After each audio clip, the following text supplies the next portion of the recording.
Go live. Go live. Go live. Go live. Work. Work. Yes. And the system is all updated. We can hope. Everything's good. Hopefully we are live. Hopefully, he says, we are live. I've taken all my medicine. I'm eating some food. I will admit that before anyone... So I lift up the veil because I'm a bit hungry.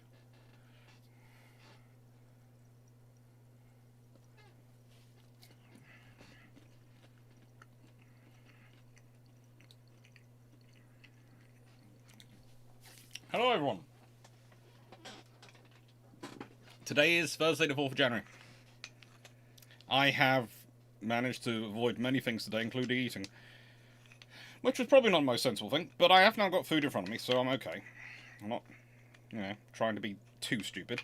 Just, well, every time I source out food today, it's gone wrong. The cooker decided to not work. So, first of all, I ordered some shopping to be delivered because I didn't feel like going to the shops myself, and it worked out cheaper than the parking to go to get the nearest shop to deliver, so I got Iron Brew and those things delivered. And the only thing that wasn't delivered was the pizza I'd ordered for lunch. Okay, fine. Then I managed to get a pizza for lunch. Ordered, got one to cook. Went up to the little corner shop quickly, walked up there and found one. And then the oven decided not to work. Which, seeing as it managed to work through Christmas, we're going to be happy with that. But it was honestly, it's been playing up the whole time. And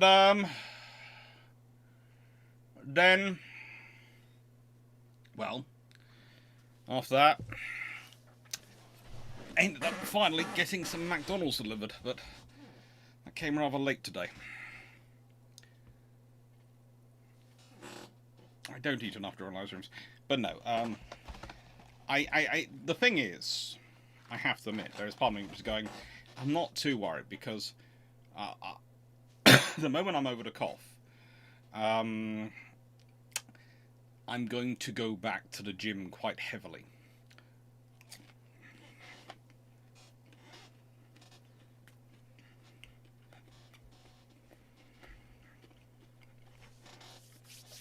Because I have to admit, I've been on a bit of a bulk, and which happened to coincidentally fall in line with me actually having to do a lot of writing, so not being able to go to the gym that often. And now I can go to the gym more often.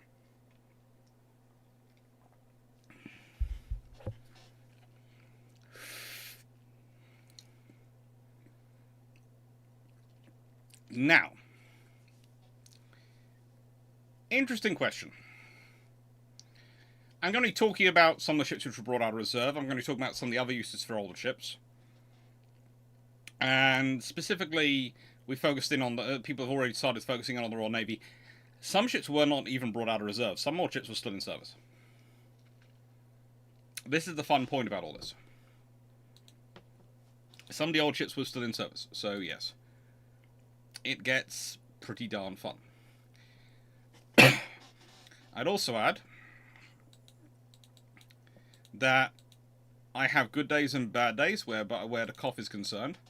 And today has been mostly a good day, but it has occasionally been sparked up with bad moments. So I apologise now in advance for anything which has too many coughs in it.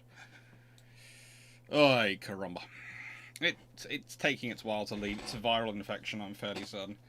The trouble is, I can't go back to the gym, or start in the gym in earnest, till it's over.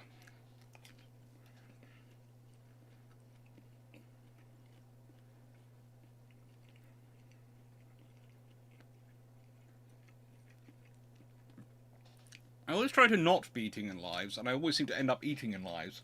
I don't know what it is. It's kind of strange. On days when I'm cooking for everyone, because I'm not doing a live, all the cooking seems to go evenly and fine. Days I'm doing a live and I'm off the schedule of cooking, things break. This is another reason why the whole idea of having an annex. A, so I can cook my own food whenever I want to. fit around my schedule, and B, so that honestly there's a spare cooker in the house, as in the actual oven.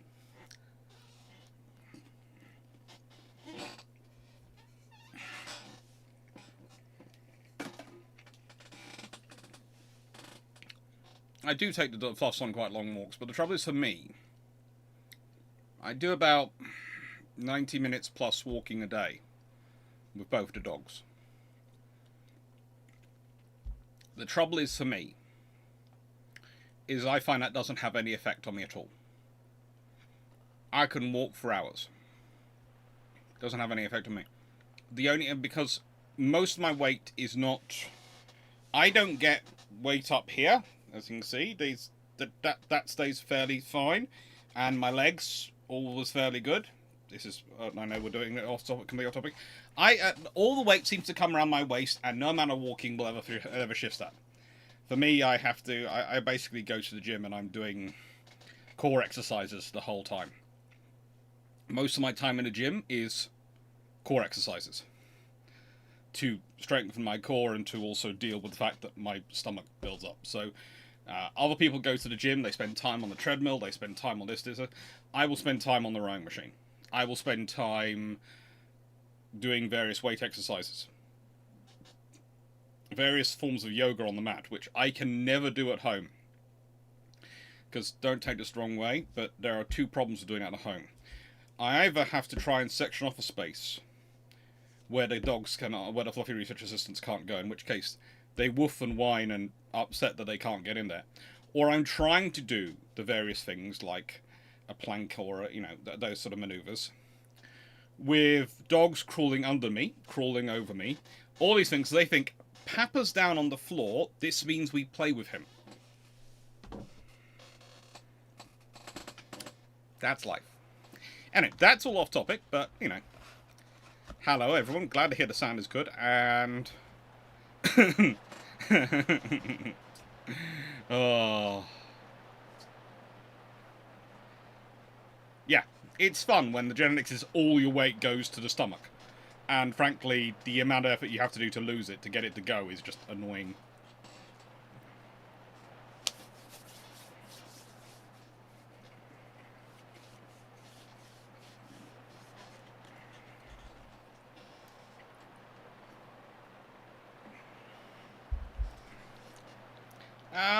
Honestly, she was a barracks in World War I as well. HMS Victory is an interesting one. I will be getting into it, but I'm using actually another one of the Age of Sail ships as my methodology for talking about that. 62 questions for Sunday. Now, I have to admit, this is the reason I waited till now to start talking properly. Can you hear the rain coming in behind me? Because we've got quite heavy rain, and it's been making an interesting noise in the background for some recordings, and sometimes it sounded okay in the recordings, and sometimes it sounded bad. And if it sounded bad, what I was going to do was flop this round and have this to go on tomorrow night. But literally, it is a rain check, and literally I was waiting for the rain to come down to check how it was for you all. Which is why I haven't got into the topic. It's okay. No, yes, you can hear the rain. Is it problematic? Is it distorting things, or is it okay still?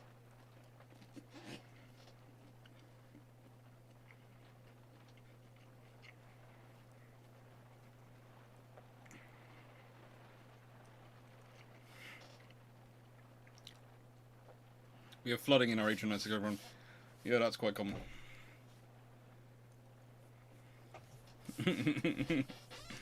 Alright.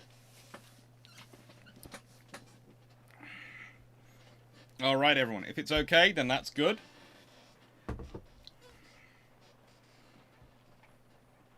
That is good. That is very good.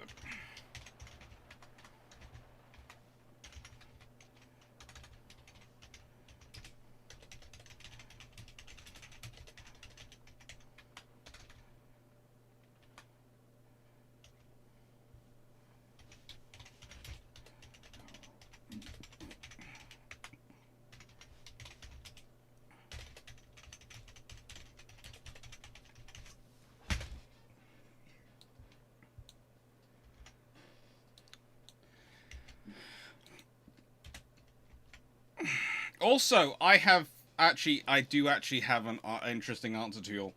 I have a reason why I keep. You know, if anyone's watching some of the recorded videos, I do keep commenting how the fact I keep getting recommended various videos which are sort of how do I put this, manga cartoons, etc., which have been turned into videos. And I was going, I don't know why I'm getting this. I don't know where I'm getting this.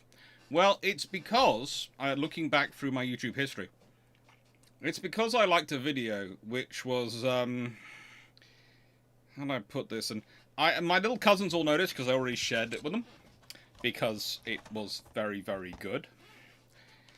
But it's basically a character called Yor from Spy Family, who, when her sort of daughter, let's put it, as far as for the sake of the program and her daughter, some people are attempting to abduct her. She explains to them that she is going to show them the face of God and the taint of Satan. And I find this incredibly funny, the way she puts it. Also, I find it incredibly funny the way the little girl, her daughter, afterwards asks her if she can be shown how to show people that. And when Yor, the mother, asks, have you done your homework? And she goes, no. The mum goes, homework's for geeks, I'll show you anyway. It's very funny, and I shared it with all my little cousins, because I tend to be the one who's ended up teaching them certain things in life. And so it seemed appropriate for me to be sharing it with them.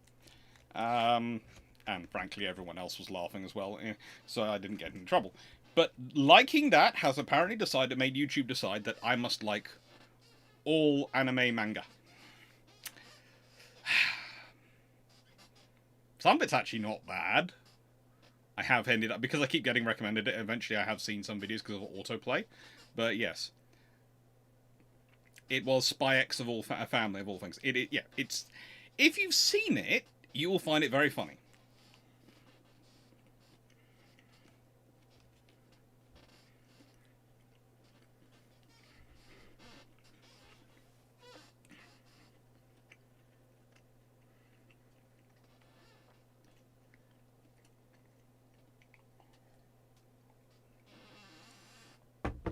So let's begin today's topic. Old crocks at war. How useful to World War I were the old ships brought out of reserve? Well,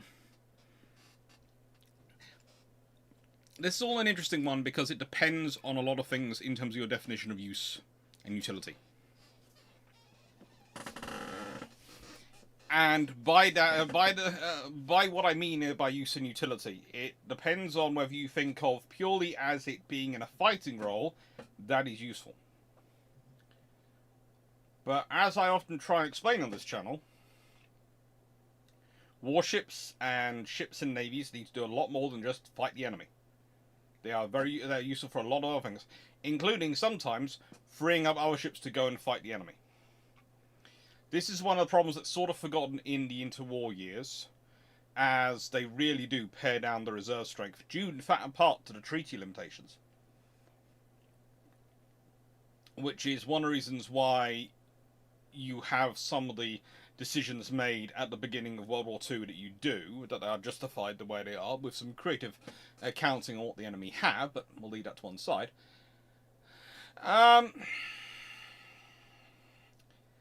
But it became even more apparent during the Cold War. And honestly, you have such a fixed view on the utility of reserve ships and the value of older ships that it's almost impossible to make the case for them at some points these days. And I know this is someone who is often making the case for them. Because, to my mind, there are at least 6 of the Type 23 Duke-class frigates, which probably shouldn't be got rid of. They should probably be put into reserve, and could be stored in reserve for a good decade or so to give us extra ships in reserve. And then maybe they'd be replaced in reserve by the Type 31s. Which people are going to be terrible, because they're brand new ships. You'll put them in reserve? Well, yeah, that's often actually the best time to put them in reserve. We'll leave that to one side. The thing is, you're going to be building Type 32s, and then Type 33s. And if you want to keep that production line going, the best thing to do is to sell them in reserve. So you can keep them going. And by the time it comes to build the Type 34s, you might well go, right, and we'll sell off the Type 31s, we'll put the Type 32s in reserve, the Type 33s are the old hands now, and the Type 34s are new ships coming in. And that's the sort of process you go through. And you keep some in reserve. And yes, they're going to be slightly different. Yes, you'd have to build, have to alternate between their roles, so they cover what's actually going out of reserve, what utility those ships offer that are going into reserve, and those sort of things to enable you to actually have a flexible force. But the point is, it used to be quite common to have a lot of reserve ships. If in World War I, I've talked about Fisher and his decision to sell off all those ships and get rid of them. He gets rid of a lot, but even he doesn't necessarily get rid of everything. He can't get rid of everything. For starters, some of it's still in use. And he can't replace it, and it still needs to be in use. But more importantly, there's also the fact that he realizes he's going to need ships. We're going to be talking about a fact at some point. During World War I, at no point does the Royal Navy really dip below 600 ships in strength. In terms of full-up warships. And that gets really interesting once you start adding in the fact that in World War I, the patrol service trawlers are not included in those numbers. So the plethora of trawlers involved in the Royal Navy in World War I are not included in the numbers of the Royal Navy in World War I. They're a separate service. So it gets really interesting once you start talking about numbers of ships.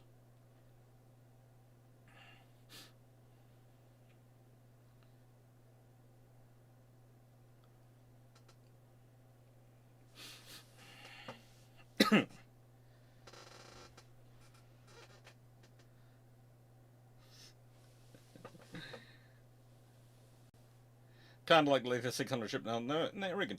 Yeah, there is a reason for that. Think about it when you're trying to cover the whole world, how many ships you need. Some places you can maybe cover with 1 or 2 ships, but others you're going to need multiple task groups. And if you put a new build ship in reserve, do you place it complete? Yes, you do place it complete, because the whole point is you want to be able to activate it quickly.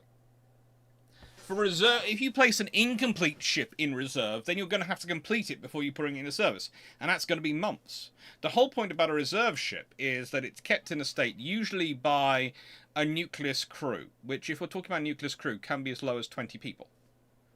If you're talking, if you were talking about a ship which normally has a crew on it in wartime of 120 to 180, you would probably be talking in peacetime terms of strength. It would be a party led by probably a lieutenant engineering with a chief petty officer,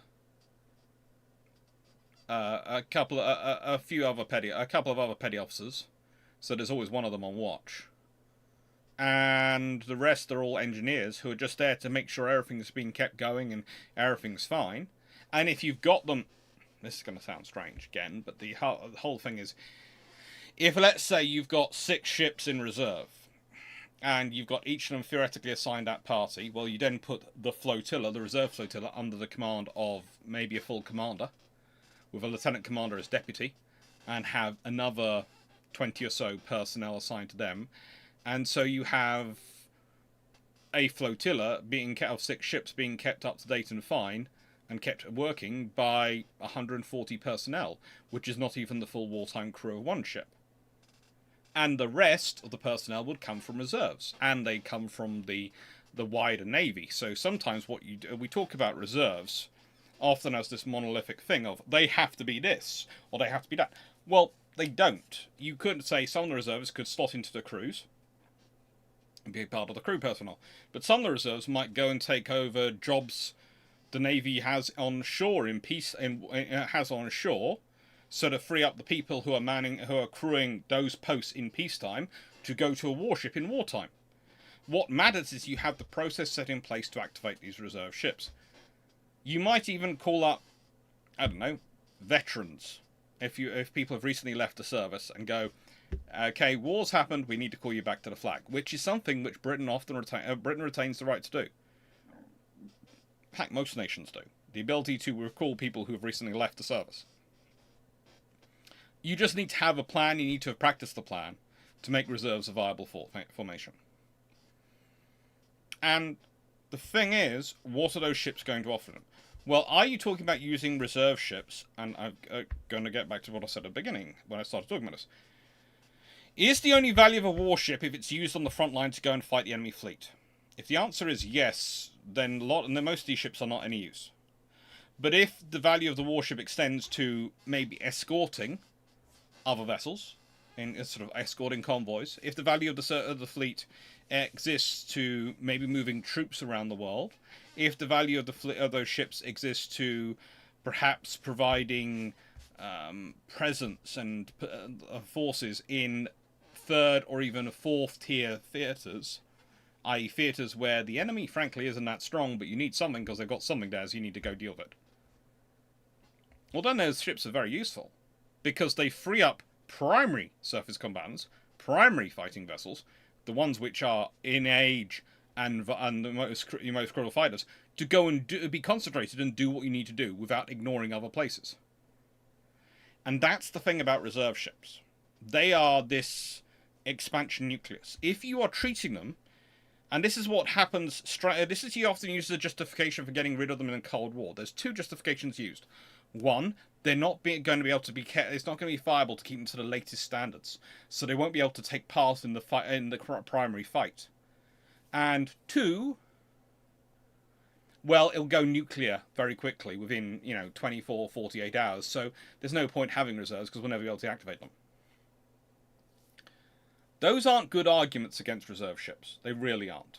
For starters, usually you're activating reserves before the war begins, as part of your warm-up, but also part as your method to try and deter conflict.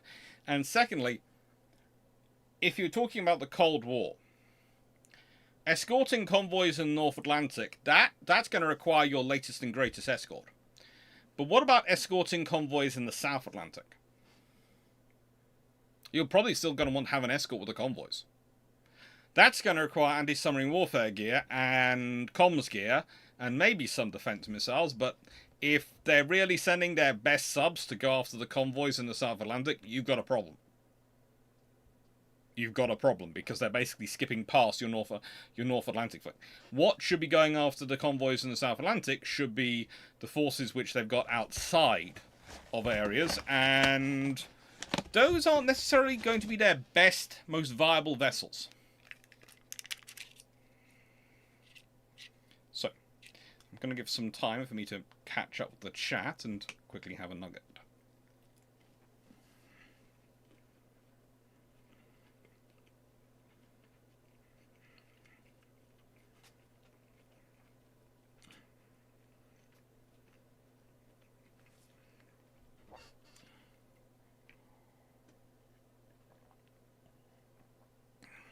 Let's just say, friend, question 42. How couldn't Fisher have done his fleet reduction plan in a way that retained enough ships to cover Iran's presence overseas mission while saving money as intended? Felt it fit. It does fit. And I'll be getting into that in a bit. He walks a very fine line, and unfortunately he dives over it a bit. But I think that's mostly because I think mostly what he needed to do was actually include some... When he was building the battle cruisers, he also needed to build some armoured cruisers. Or heavy cruisers, whatever he wanted to call them, he needed to build some. He couldn't just rely on the light cruisers. He needed to build something as a force multiplication. Maybe not for the Invincible class, or the Indefactables, but once you get to the Queen Marys, once you get to the Tigers, once you get to the Lions, and the Renowns, all those, the later battle cruisers after the first couple of classes, battle cruisers are growing in size dramatically. You're never going to have enough numbers to be in the place you need to be. That's when you need to start thinking, right then, we need a heavy cruiser. We need a 9.2-inch gun cruiser coming in service. And yes, the answer was, well, we have all these ones in service at the moment, but they weren't exactly that modern. They weren't exactly that modern or that capable. And the thing is, whilst they were plenty good to be wraparound forces, those ships end up in fights like Coronel. And really, if the Royal Navy could have afforded, Britain could have easily afforded, and with their infrastructure could have easily... Let's be honest, we talk about the London Thames Ironworks, and it going bankrupt. Well, we often talk about it getting a battleship order. That would have kept it open. But what happens if it gets a heavy cruiser order? What happens if it gets a 9.2-inch cruiser and gets to build a pair of those? That probably keeps it open. And there's another couple of yards which go bankrupt. There are about 8 major yards which can all build battleships which go bankrupt in the 1900s and 1910s. If you kept building some some other more large cruisers, they could probably be kept open.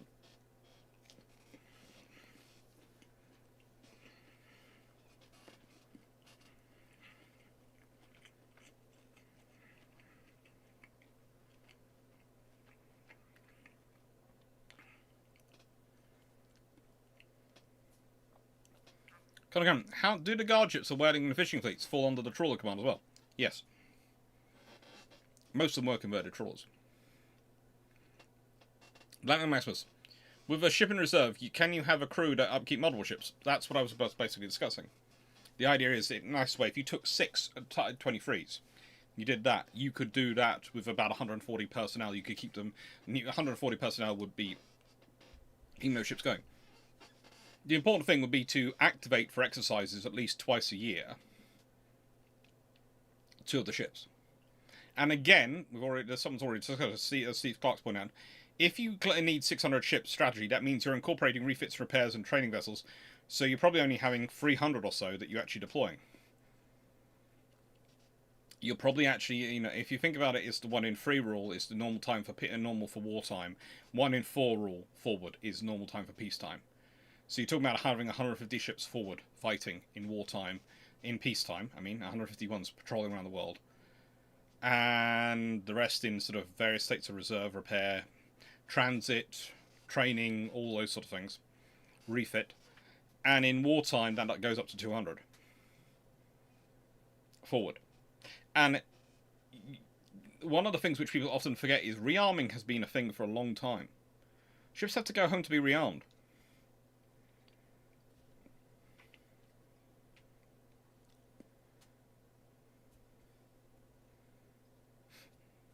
As you mentioned, time to be called back is not always that reason. No, it depends on your specialism and skill. There's also the fact that other people who are civilians who have certain specialist skills can also be called up even if they haven't actually ever officially served in the armed forces. There can be selective calling ups. Yes, Colin Cameron, you did that. In the Falklands, you had a lot of people trying to volunteer to go.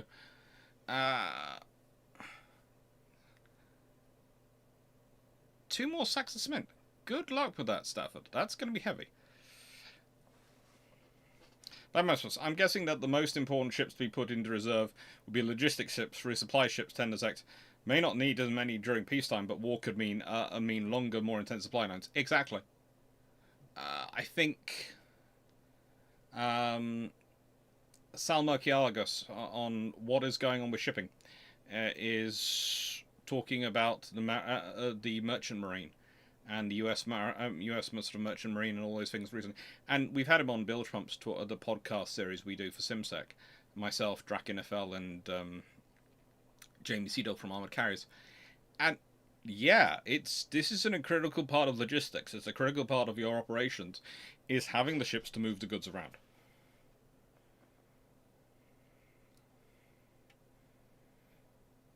As I said, those TCOs the USN is now decommissioning should land in mothballs rather than scrap. Actually, if you use refit reserve quite properly, you can make your life a lot easier. If we consider the Type 45s, right?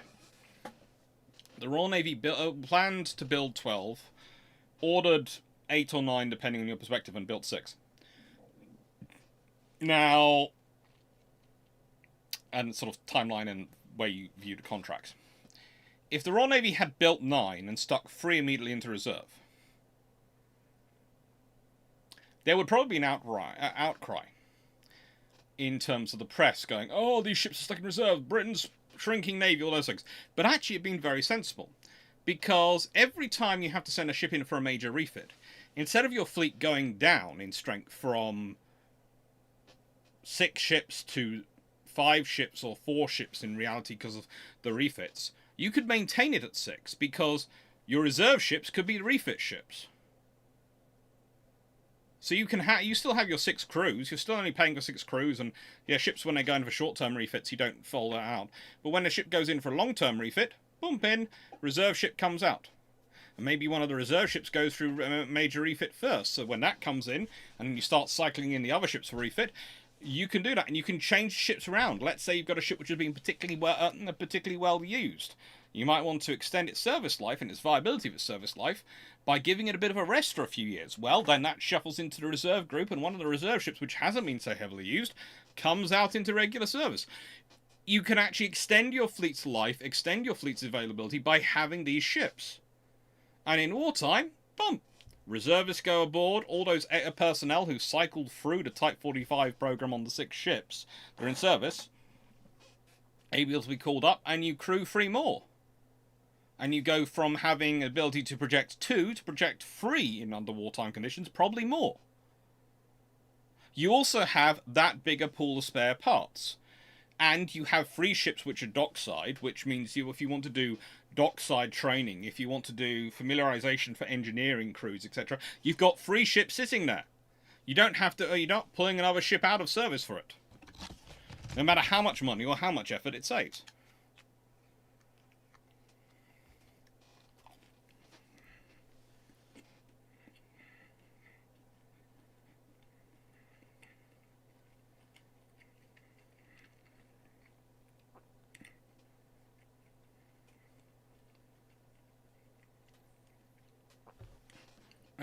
Pre-World War I is weird. British are building ships out of Japan, 2 countries in South America, Chile and Brazil,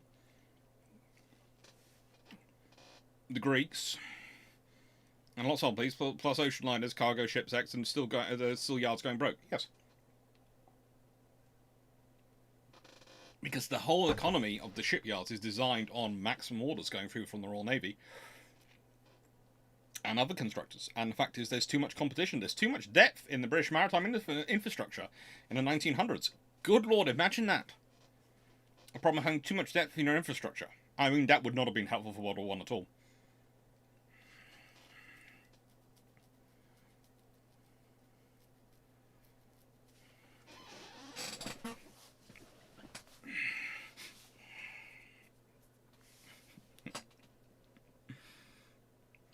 Backmaster, building a pair of armoured cruisers for every capital ship built to serve as heavy escorts and their scouts, along with trade restrictions, so they don't have to pull out the heavy ships. Guys, reforce their ships to look over those corrosion conflicts, which will fall in case of hot war, half a globe away. Yeah, it's how you keep the stamp on things and how you stop things becoming a wider conflict. Could also call up retired reserve personnel to help train up new personnel. Exactly, that's a lot of the people who train people and crews in World War II and World War I are reservists and people who are recalled to service. And the Halifax class could be put into reserve.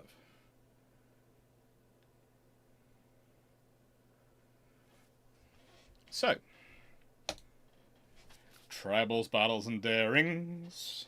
I know I normally do a Shameless book plug in this scenario, but I'm actually going to use this time, instead of a Shameless book plug, to do a Year of the Aircraft Carrier plug. Now, for those who've watched the first video of the Year of the Aircraft Carrier, for those who've watched it, you will know that I have asked for people to suggest 22 carriers to fill the slots. Now, normally I have 5 videos a year which I go are viewer suggestions. Instead of the patron suggestions, they're viewer suggestions. And, well, this year I decided to take those slots up with something else, the Naval Aviation Doctrine series, which, as you can see, take up those slots. Okay, right then, so what else is going to go in there? What else is going to go in there, which is going to be viewer suggestion? Well, I decided to do conception, operation, conclusion, so not treading into the key ships territory, of 22 aircraft carriers. But rather than me just picking 22, I thought I would let all of you put forward your 22 suggestions. Please put them in comments not in the chat, and I prefer them in comments on this video, which is called The Beginnings of Naval Aviation, which went up yesterday. I prefer them in comments on there, so they're all in one place, and that makes my life easier to go through and look at what the suggestions are. And I will go through and pick from the suggestions what I think would be a good mix of 22, but I'd like to see what interests you in terms of carriers. And as you can see, we've got a good mix of stuff going on. There's been lots of questions about whether the submarine carriers are going to be in there. They will be. Will there be a discussion of damage control on carriers? Yes, there will be. There's a reason why there are these nice carriers of the war fleet, war emergency ships, these generic topic structures in there as the beginning videos of each month. The beginning Tuesday is where I'm going to aim for. I'm going to say that I'm going to aim for these videos to be on Tuesday, but sometimes they're going to come out on Wednesday, because as with the beginnings of naval aviation, which ended up going late, naval aviation is a particular topic of mine. Okay, it is my topic of my PhD thesis, and to give a roughly short summary of what I talk about at length in the beginnings of naval aviation to explain it, in my experience, the areas where academics are most prone to deliver the worst lectures are the ones which are their areas of specialism, where they are really the most passionate. Because they've spent so many years inside that topic, they have such a profound lexicon built up in their brain, that they can very easily switch into just talking in that lexicon.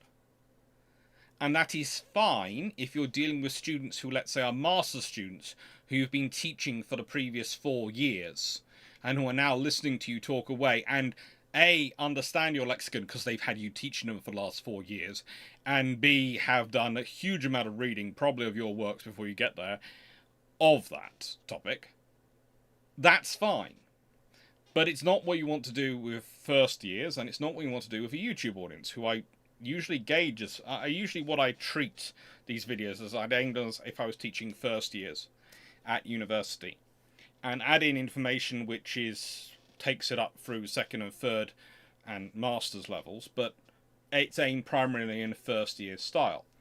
But I don't tend to teach naval aviation if I'm teaching it to first years, because it's my area of specialism. It's an area where I did my PhD thesis on. It's an area where I can delve into a massive lexicon on. And therefore, normally, because this is how academics work, what you find is if I'm teaching that topic, the topic I'm going to be teaching it'll be a third year module or a master's module. It won't be a first year module. So basically, go through. There's already been some discussion of if I would do some of the squadrons of the Royal Air Force from Coastal Command, and I'm going to probably get into that, because I'm going to talk about land-based naval aviation, and Coastal Command is pretty darn good to talk about for that one. One of the other interesting things I've noted is that the Royal Navy is weird when it comes to squadrons. Okay, so the Royal Navy has a policy with squadrons that they give them a value for their number, of their history, their legacy, and what they should be calling them back, and whether or not there's sort of values to bring them back. And they very much keep the squadron legacy alive. It's very much the squadrons. The Royal Navy's been doing this since they got the squadrons back, and the squadrons reorganised the squadrons in 1933. It came as something as a shock when I first realised this when I was about 18, because up to that point I presumed everyone, even though I was doing researching, for some reason it hadn't dawned on me, even though I was reading lots of books about them, hadn't dawned on me that everyone else actually had different systems of their approach to squadrons. Let's be honest, the Americans are almost callous when it comes to their squadron legacies. Yes, they do pass on some details occasionally when they reactivate squadrons, but they almost always are generating new squadrons and new air groups, because of it's all sort of built around their carrier air group structure rather than their squadron structure. And then you have the French. They're kind of intriguing. The Soviets are their own way, and of course the Imperial Japanese Navy are amazingly intriguing. I focused in on the Imperial Japanese Navy, not the current Navy, because honestly, we won't know until they're operating their ships for a couple of years what their approach to squadrons is really going to be. So, we'll get through that.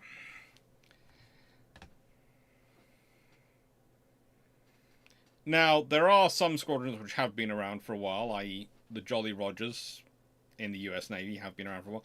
But then look at the fact that they stick out quite so much because they are absolutely abnormal. The few couple of squadrons which do that are so out of the norm, it's absurd, really. So, without much further ado, how old are we talking about? Well, I want to introduce you to the two Bramble classes. Yes, the Swordfish of gunboats. The Bramble class of 1886 and the Bramble class of 1898. They did so well, they named another class after it, and they still kept them in service. Yes, and both sets of them served through World War I.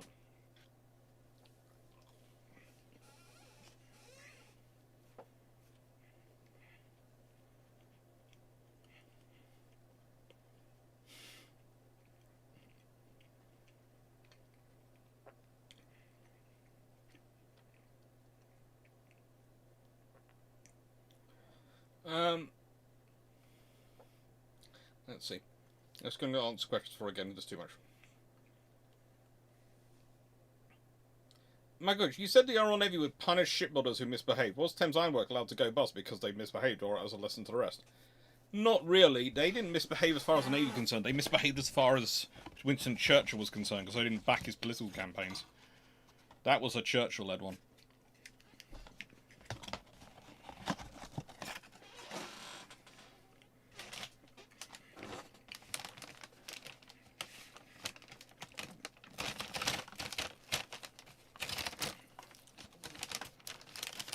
What is a cockatrice exactly?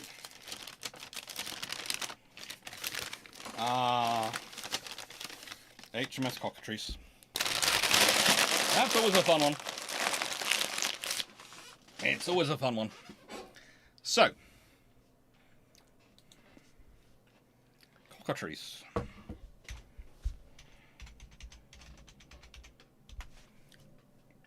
It's a wyvern with a rooster's head, is what we tend to describe it.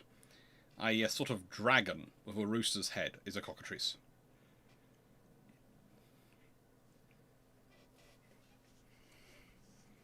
It's the Royal Navy being the Royal Navy.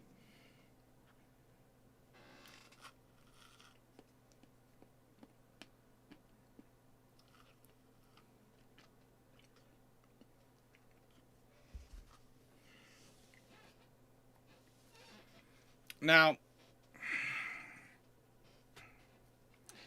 with the Bramble class, and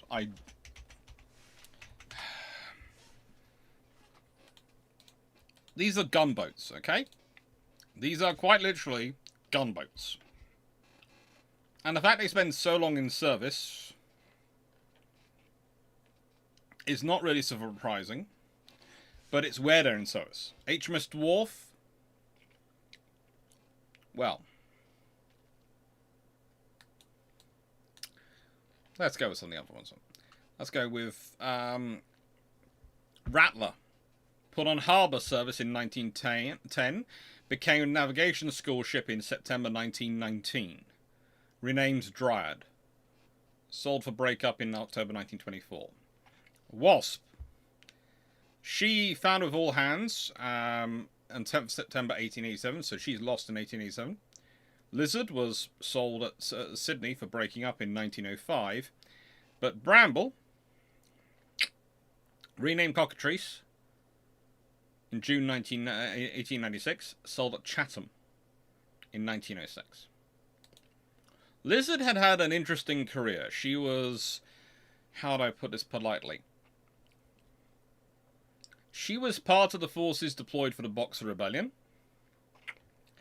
And while she's not around in World War One, the legacy does carry on. Because, as I said, one of the class, Rattler, is around through World War One as a harbour protection ship.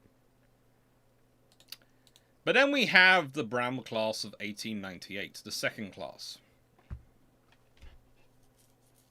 HMS Thistle, well, she retains a fully functional sailing rig into the 1920s. Why? Because of where she's serving. Because of where she's serving. And this is, honestly, Thistle is this ship. Well, actually, no, that's Dwarf. That's Dwarf. I've labelled it Thistle for some reason, but it's actually Dwarf. Sorry about that. Dwarf was actually the first class to enter service, but for some reason the Royal Navy didn't want to have a Dwarf class. I can't think why. And she would spend her career on the western and southern coast of Africa, often ranging from Gibraltar down to the Limpopo River. She participated in the Boer War. She was one of the first ships in the Royal Navy to equip radio. And in 1914, she played... Well, how do I put this? She actually fought one of the first ship-to-ship engagements in World War One. This was during the campaign in the naval campaign against German West Africa, where she defeated the armed steamer, the Nightingale, I think that translates as, in a ship-to-ship engagement. She then spent periods of reserve at Gibraltar, but her shallow draft capabilities meant she was kept around, and she's only paid off in 1925 and sold for scrap in 1926. She very, very nearly was kept around even longer because she was considered quite so useful.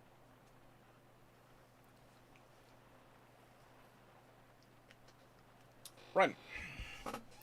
There's me trying to have my ice cream so I don't cough and it decides to dribble in places. Bramble and Britomart. I'm still not sure what Britomart means. I think it's something to do with the Fairy Queen, but I have no idea. Were both commissioned in June 1900 and went to the China station.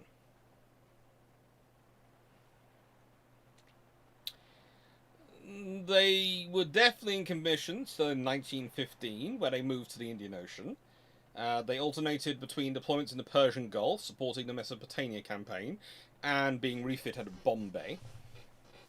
Bramble was paid off in October 1919, sold for scrap in January 1920. Now, Britomart seems to have stayed in service for a bit longer. It was eventually sold to a civilian owner in October 1920, modified as a merchant ship, and in 1925 her name was changed to Shakuntala, a heroine characterized by chaste loyalty is my notes, so I'm not sure where that came from, and probably was eventually scrapped in 1926 after years of being a very useful merchant vessel. Thistle. How do I put this politely about Thistle? Well, she managed to do West Africa and the Yangtze prior to World War One.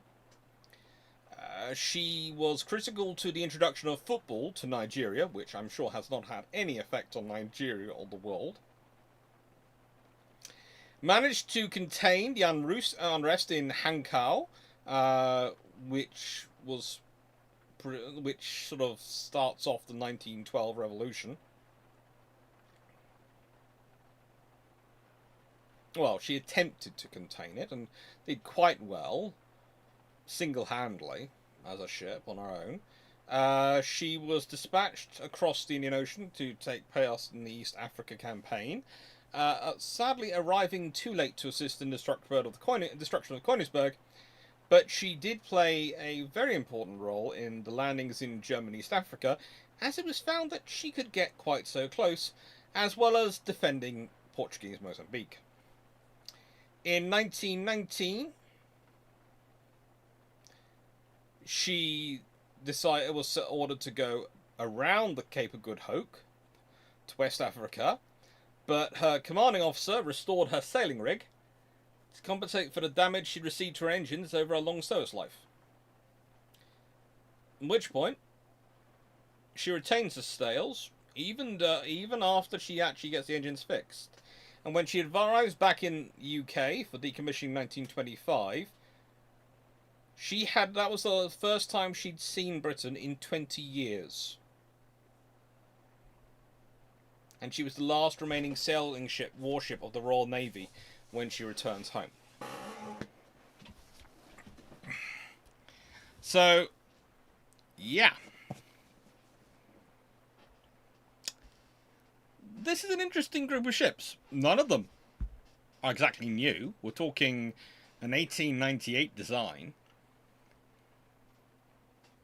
And let's be honest, they're all not only pre-Dreadnought, they're pre some of the decent battleship, some of the decent... Well, let's be honest. Which are the Krupp battleships, you know?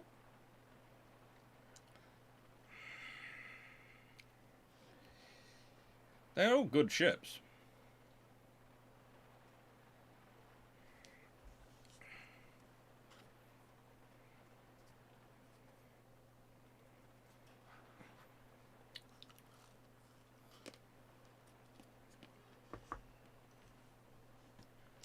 I think the 1886 ships might have been an iron hulled or maybe a steel hulled design.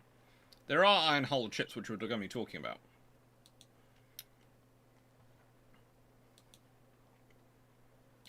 But then we have HMAS Protector. Now, this is always a fun one to get into because there is a whole debate between New Zealand and the Royal Australia, between Australia, over who has the oldest ship in service in World War I and World War II.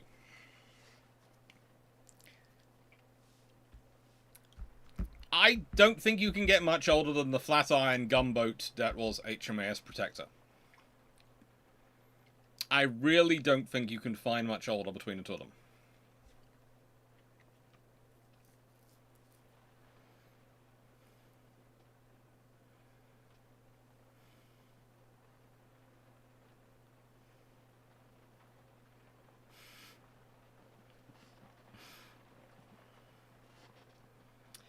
Now, in her service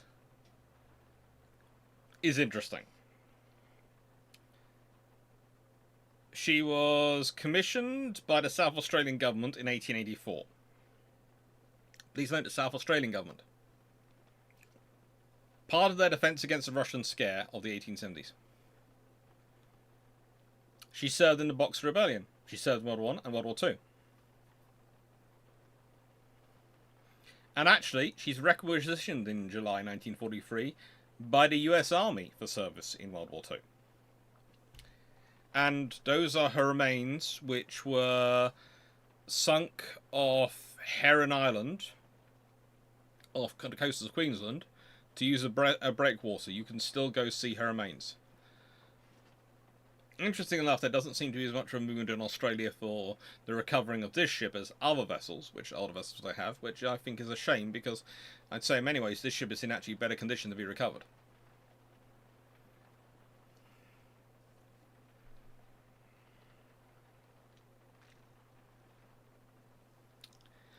Now, her operational history was kind of interesting, but her history in World War I...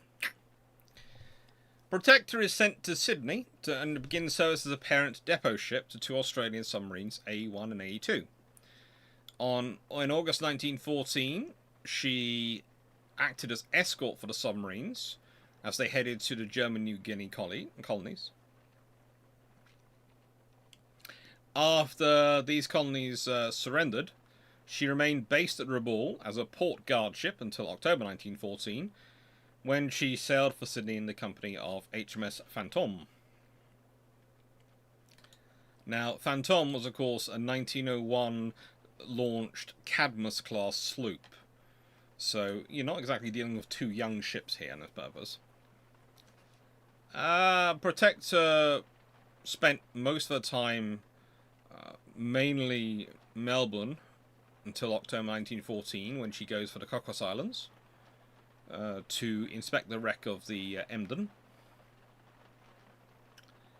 She returned to Australia in December 1915 and was employed primarily as a tender ship for HMS Cerberus and doing sea-going duty as a minesweeper in Victorian coastal waters occasionally.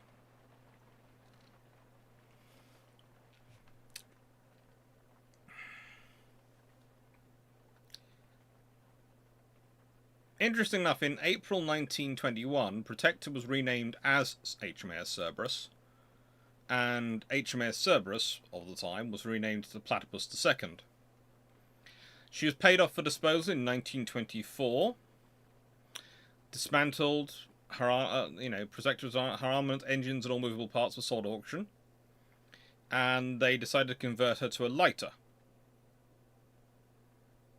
Now, her ammunition magazines serve as a bunker for about 300 tons of oil fuel.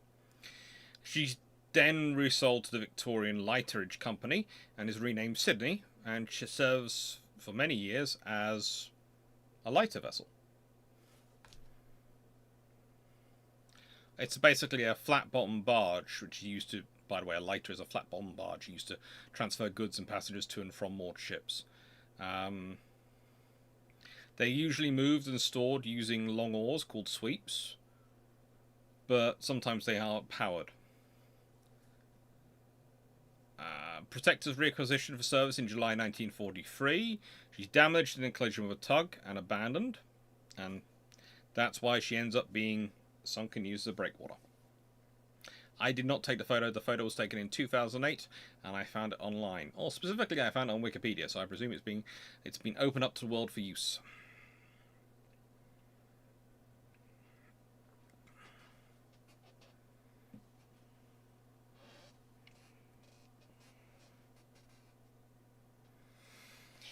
So, these are all ships which are being used fairly actively, I would argue.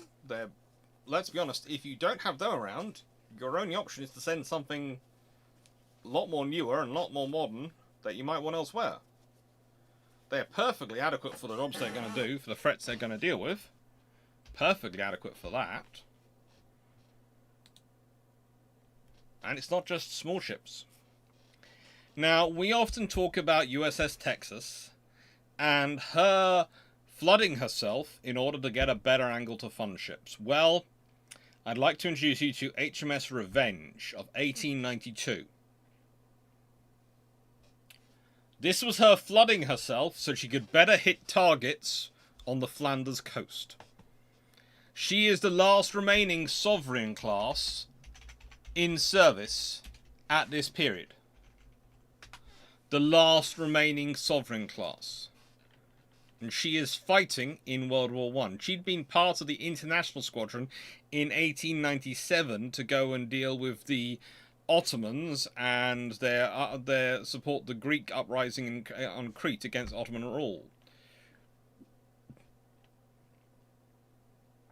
She had served as flagship of the Admiral Superintendent of Naval Reserves from basically 1901 till quite a long time. She had been commissioned at points under command of Frederick Fisher. Now, Frederick William Fisher is one of those people who goes on to become a very, very important admiral in the Royal Navy. He's the younger brother of Jackie Fisher, and he has prime service posts. Prime service posts.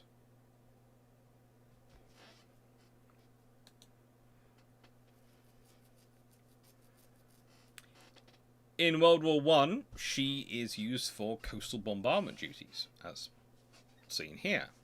She's refitted at Portsmouth for the mission. Her 13.5-inch guns were relined down to 12 inches. This improved their range by about 1,000 yards. With refit completed, she was ordered to stand by to relieve HMS Venerable as flagship of the Dover Patrol. And Venerable, before you start sort of thinking, okay, well, you know, she must be relieving a sort of much better ship. HMS Venerable was a London-class pre-dreadnought. She had been launched in 1899. So the Royal Navy is literally relieving an 1899 ship with an 1892 ship.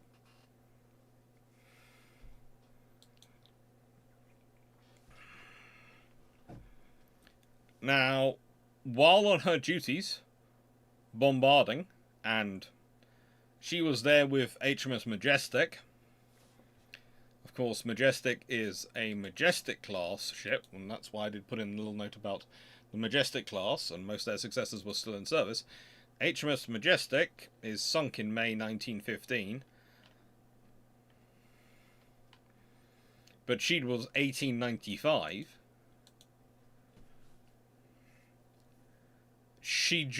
When Revenge participated in her first action, she was backing up Bustard, roughly 10 destroyers, 6 British and 4 French, and a French torpedo boat, along with, of course, Majestic as well, that were bombarding German troops off Newport in Belgium. She actually got hit. She received 2 8-inch shell hits, one of which actually penetrated a hull below the waterline and caused her to have to be withdrawn for repairs. She participated in experiments using aircraft to observe and control her gunfire, further developing the spotting capabilities of the fleet air arm. And between April and May 1915, she had anti-torpedo bulges fitted.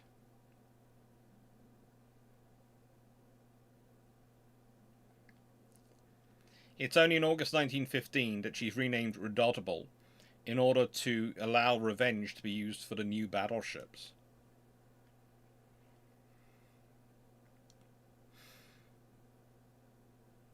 And this is when she starts doing a listing, because it's in this action, later on in September 1915, as Redoutable, that she decides to flood one of her anti-torpedo bulges to give her a list that increases the range of her guns. The ship was hit by a pair of 6-inch shells during the action. Didn't do much damage.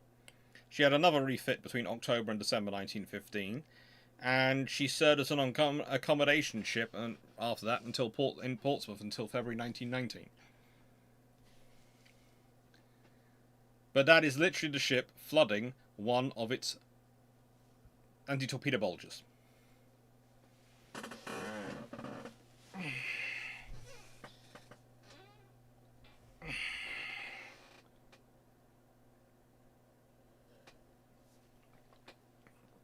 Concurrent. Is it a Sovereign that's the only vertical shipwreck?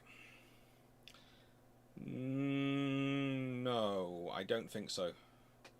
I know too many. I know too many ships which were vertical when they shipwrecks, including quite a few in the Great Lakes, which seem to have sort of iced up as they've gone and slowly descended by the sheer weight of ice.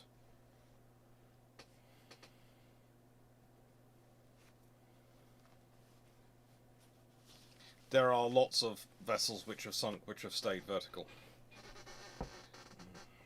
Yeah, that ship which was one I is in. I think it's in the. No, is that a ship in the Baltic actually? Could be a ship in the Baltic, but no, there is another wreck in the Baltic which is vertical, definitely.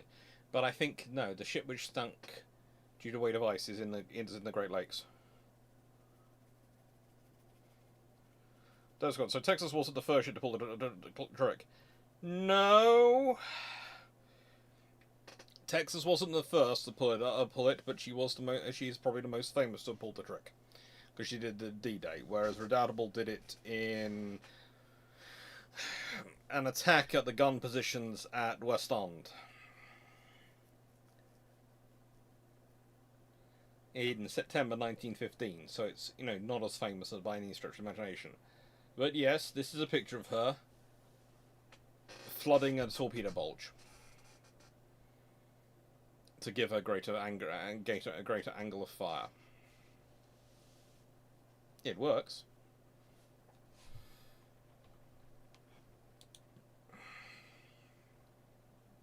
Now, there is a small problem. HMS Filoni, often claimed to be the oldest fighting ship fighting in the Royal Navy in World War One. There's a small problem. That's 1890. And Revenge is 1892. Protector is 1884, and I consider some of her duties to be fighting.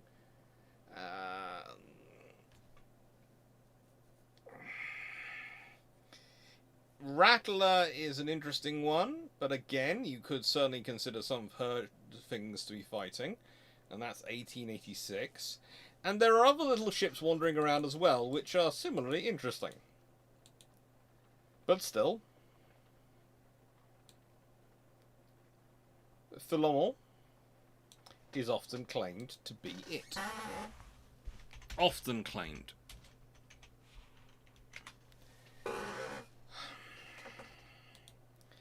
Mainly because she's a Pearl-class cruiser. And let's be honest, there aren't many of those still around this point. There is Persian, which was renamed HMS Wallaroo, and then HMS Wellington, which was trained back to HMS Persian in 1920 before being scrapped. So she was also around. So you have both Persian and Philomel. Philomel is transferred to the New Zealand Navy and continues on fighting. She's recommissioned again in 1941, decommissioned in 1947 for the second time. She has all sorts of fun. Commissioned 1890, decommissioned. She serves both the HMZS, HMNZS, and HMS. In the First World War, she was on a shakedown voyage to Picton, following a refit.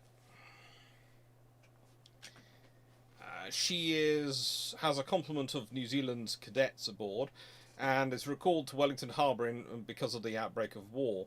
Well, the prospective outbreak of war.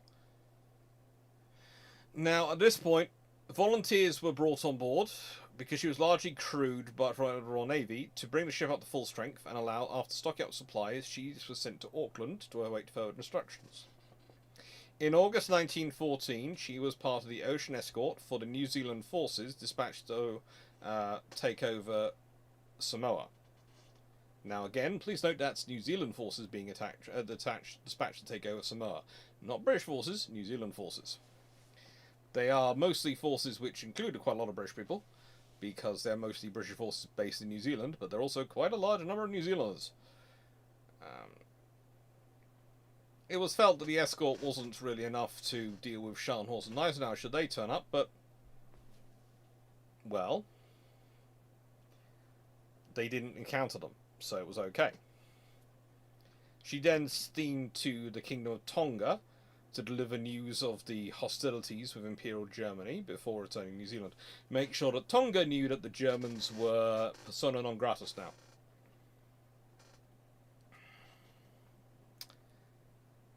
Philomel also escorted the New Zealand Expeditionary Force to Western Australia. Then, linking up with Pyramus, she sailed to Singapore in search of the Emden. Before carrying on the search, really. The Emden had started doing raids in the Indian Ocean, and, well, Philomel and Pyramus go after her. But they arrived in Singapore, 12th of November, and then Philomel continued on to Port Said, escorting some French troop ships. From later 1914 onwards, she was berthed at Malta, underwent an overhaul. This is completed by January 1915. Then she goes off and starts fighting the Ottomans. In February 1915, she landed a party in southern Turkey. The whole purpose was to do a bit of a raid. Unfortunately, they encountered a large force of Ottoman soldiers. Resulted in 3 sailors being killed and 3 more wounded. And this was the first deaths in World War I of New Zealanders serving within a New Zealand formation.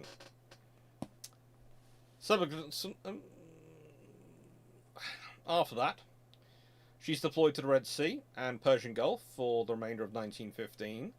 Then she sails to Bombay for maintenance work and continues her patrolling in the Persian Gulf. By the end of 1916, her engines were just causing non-stop trouble.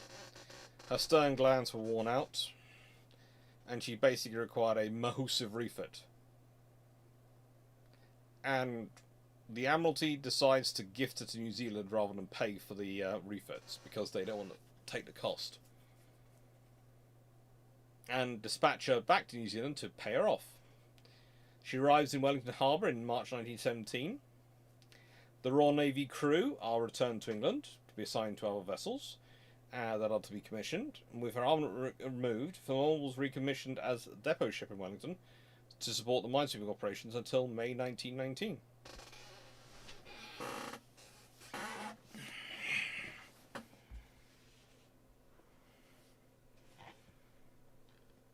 And then from that point on, she becomes almost the critical naval training facility for the New Zealanders. And it's argued, and definitely should be argued, that the Royal New Zealand Navy is founded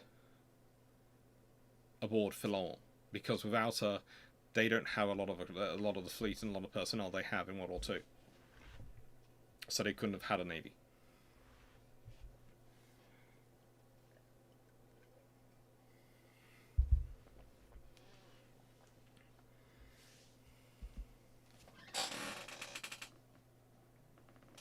What did I drop down here? I dropped something. I was sure I dropped... Oh, it's my pen that dropped, didn't it? Okay.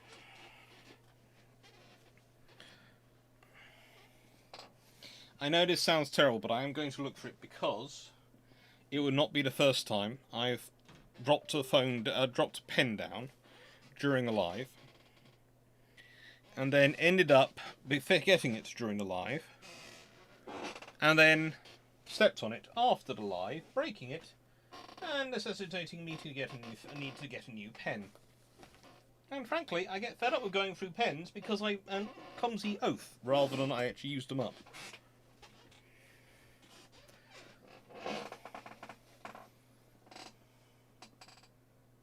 Can't see it at all from the life of me.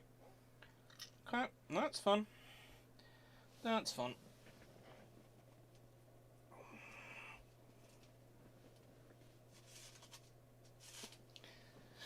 Where have you gone, oh purple pen? Where have you gone?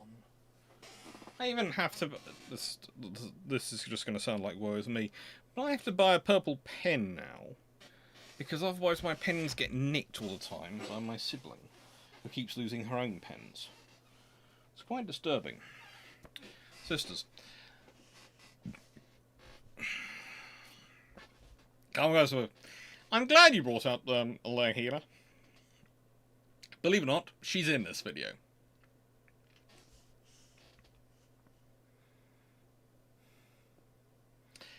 Nigerian, so what do you think of my carrier suggestions? Don't take this wrong, 19681, but we aren't talking about carriers on today's video. They're just not part of the topic conversation today. So I'll have a look at them once the video's over, and maybe I'll respond as a comment. Then there's a whole host of wooden-hulled ships. Now, these are mostly used as hulks, but they're also used as training and drill ships up and down the country. And let's be honest, whilst they're not being used as warships, you would need to put a lot of resources into either constructing land facilities or you convert other ships into them, or build something to just sit there and float there if you didn't have them. And you can't activate your reserve fleet without proper spaces for them. One of the interesting things I've noted over recent years is that actually Britain has started putting some money into its reserve structures, as have a few other NATO powers, and they've started actually investing. I think legacy of the long war experience from Afghanistan and Iraq, that okay, wars might not be over in seconds, and currently from Ukraine, so actually reservists are not a bad thing to invest in. And I think one of the things that they've done is they've realised they have to invest in facilities which are going to support the training of them. And that means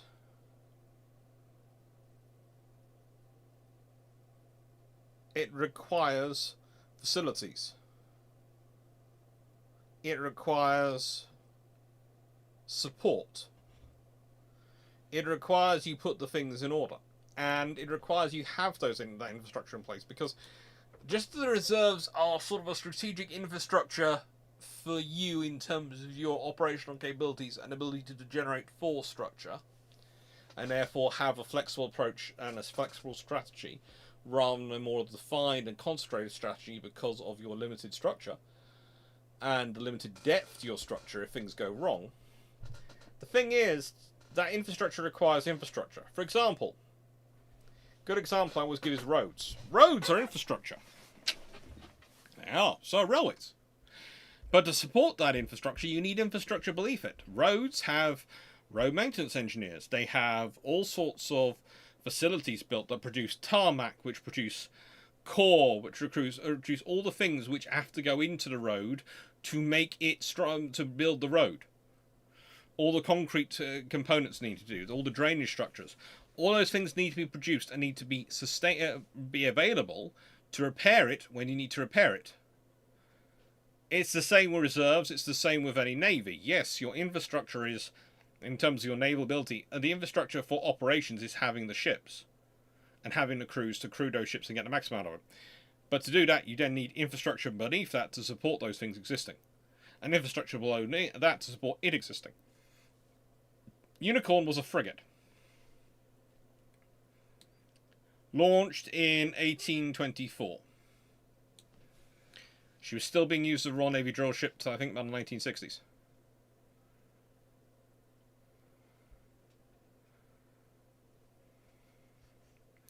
I don't think I've got Budapest in here too as well. I don't think I've got Budapest in here as well.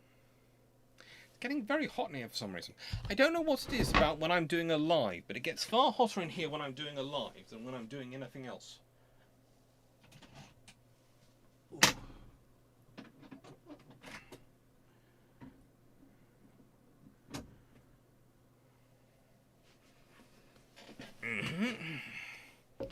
Ooh. Oh.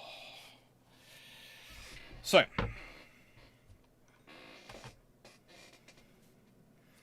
My dream. HMS Devastation, HMS Thunder are retained reserves and then getting preserved museum ships in the Washington Naval Treaty. That'd be fun. That'd be fun. But no. Basically, these ships are a godsend to the Royal Navy, because if you consider, where do you want the reserve bases? You want them pretty much in your ports. You want them where you've got a large access to a large enough pool of skilled, capable personnel to do the duties you require of them.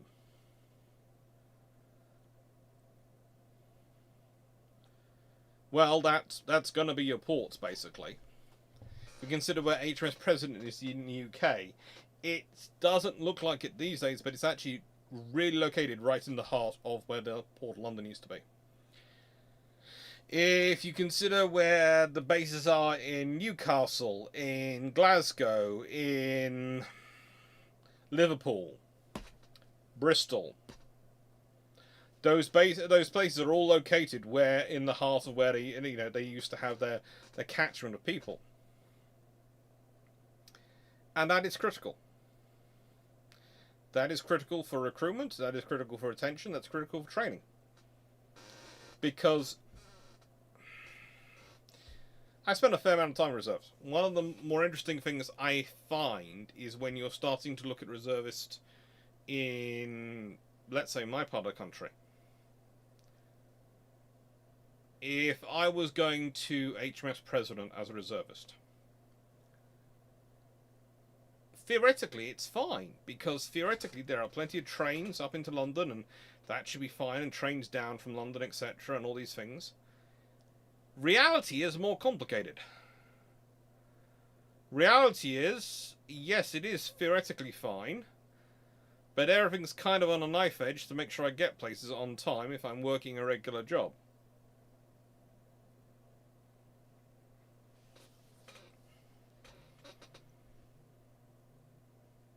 It's what it's like.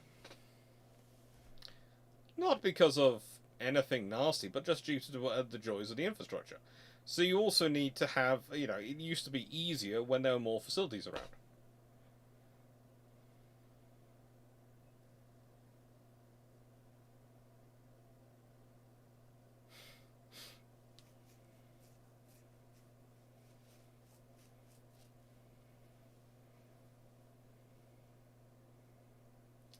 Medron, yeah, Unicorn was never commissioned a sail frigate. At the museum today in Scotland, in World War II, a U-boat surrendered to Unicorn at the end of the war as she was the local naval HQ.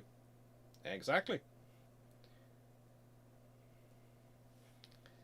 Oh, the big box of pens from Costco. Tempting. Tempting. Trouble is that I worry that might feed the habit. It's bad enough I bought a carpet, which is tiles which I can easily plop out and replace. Which has turned out to be very sensible, because they're strapped between concrete and my butt on this chair for hours on a day, so honestly you can tell how they end up. Let's talk about the Germans, though, because there is something slightly different when we talk about them. If you're talking to the Royal Navy about what they were using their older battleships for, well, they certainly wouldn't have talked about taking them into fleet actions. They really wouldn't have. And the trouble is, for the Germans, their numbers are far shorter than the British. They are far, far shorter. So the Brandenburg class, gotta love them, are still in use. Now, Kurfürst Friedrich Wilhelm and Eisenberg have been sold to the Ottoman Empire in 1910. And so they are being used by them. But Brandenburg herself, she is actually being used by the Germans. It's rather interesting that the vessels which they sold off were arguably some of their newer and better ships. She's part of 5th Squadron, which is disbanded in 1916. Worth is then decommissioned, converted into a barracks ship. Brandenburg's guns were planned to be sent to the Ottoman Empire to provide spares for the members of the class that they are there, but they were never probably sent. And she's converted into a target ship. But war ended before she could actually use that. But prior to that, in 1916, they'd been a critical part of their operations in the Baltic and the North Sea, where they'd been coastal defence. Coastal defence.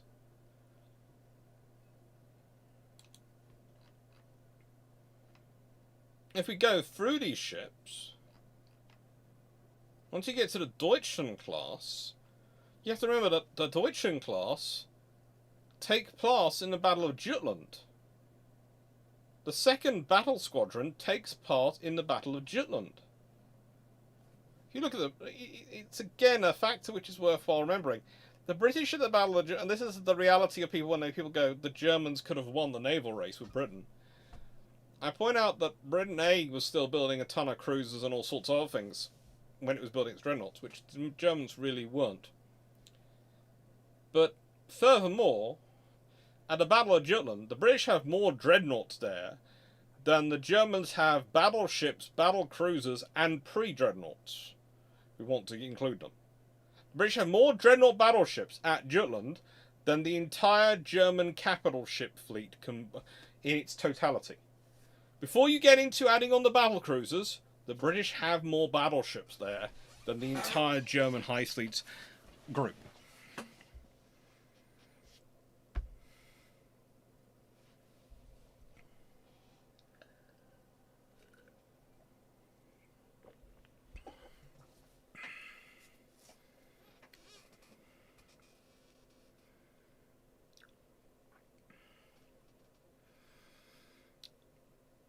John Ewan, could it be that you do lives a long straight run through while everything else is broken up and you take breaks during the filming?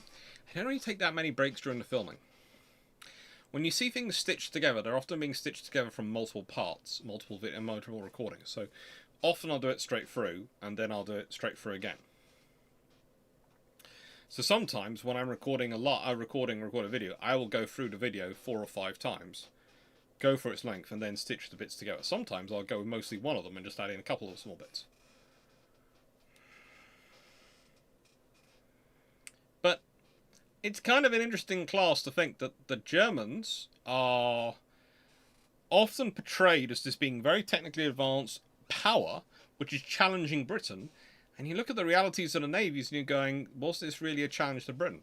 It's one of the reasons why I always add in the context of, whenever we talk about the Anglo-German naval race, we're talking about the quantitative race, which the Germans are trying to challenge the British on. But if you look at it, the real challenge the British were facing was the qualitative race.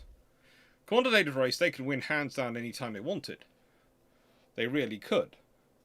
The fact that they order 8 battleships and there are still they order 8 battleships in 1 year. At one point they're building something like 16 battleships at the same time. And a couple of battle cruisers. And there are still shipyards going bankrupt, shows you just how vast the British maritime infrastructure is. You know, they have the availability. And the thing is, the more the British order, the cheaper it gets for them. That's another thing which is often forgotten about in a naval race scenario. The individual ships get cheaper the more they're ordering, because the sheer quantity of infrastructure available and the competition it generates.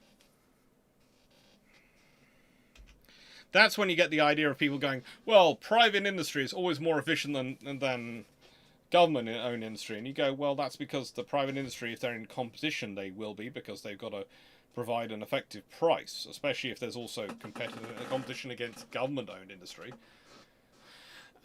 In sort of things like shipbuilding, then there's a massive competition going on between all these organisations. It's great. It gets very fast, very cheap, very efficient ships.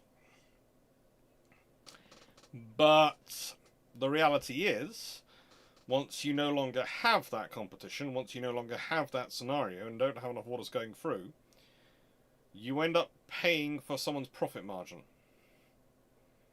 Because they're your sole source and you're their sole customer. Might as well be government owned at that point. I know people are going to go, but they can raise capital more easily from the private sector that way if they're not government owned and all these things.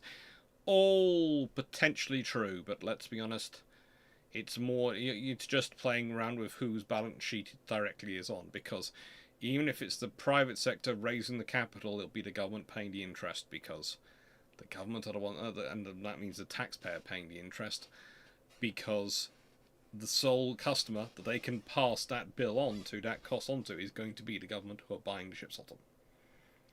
And then we have the Irene and the Princess Wilhelm, which were protected, broadly speaking, cruisers of 1887, which are pretty quickly converted to a submarine tender and a naval mine storage hulk, and both are broken up in 1922.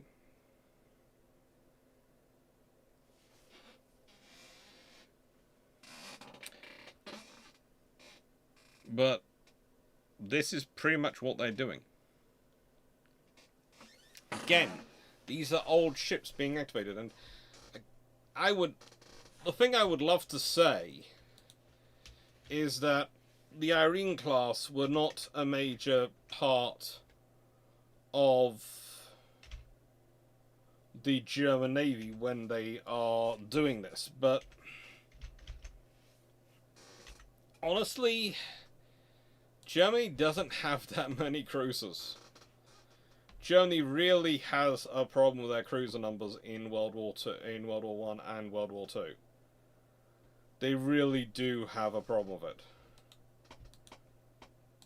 And I don't mean that in a nasty way. I don't mean that in a sort of, ha, we're better way. I mean, just look at their cruiser numbers, look at their cruisers that are in service. The Irene class aren't really in service. They're submarine tender and naval mine storage units. But the next vessel to be built after them, the Kaiserin Augusta, well, she is still being used. She's out of service till 1914, and then she's reactivated as a gunnery training ship, which frees up the SMS Blucher to join the High Seas Fleet. So, again, useful. Let's be honest, the Blucher then gets sunk. We'll leave that to one side.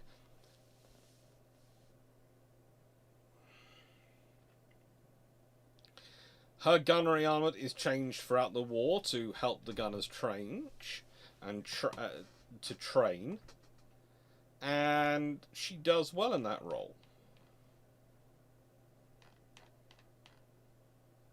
The class after her, they're the Victoria Louise class. Now, they're interesting ships, and there are 5 of them: the Victoria Louise, the Hertha, the Freya, the Veneta, and the Hansa. And they're critical.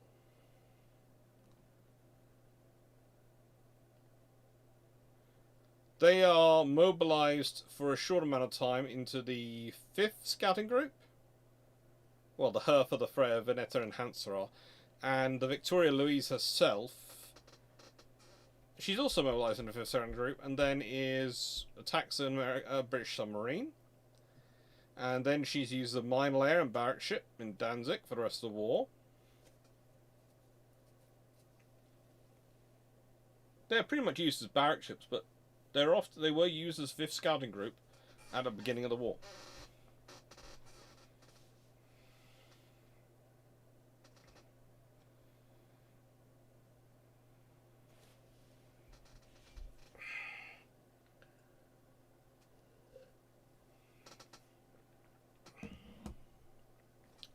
The squad. UK Railways kind of questions the private industry is more efficient routing.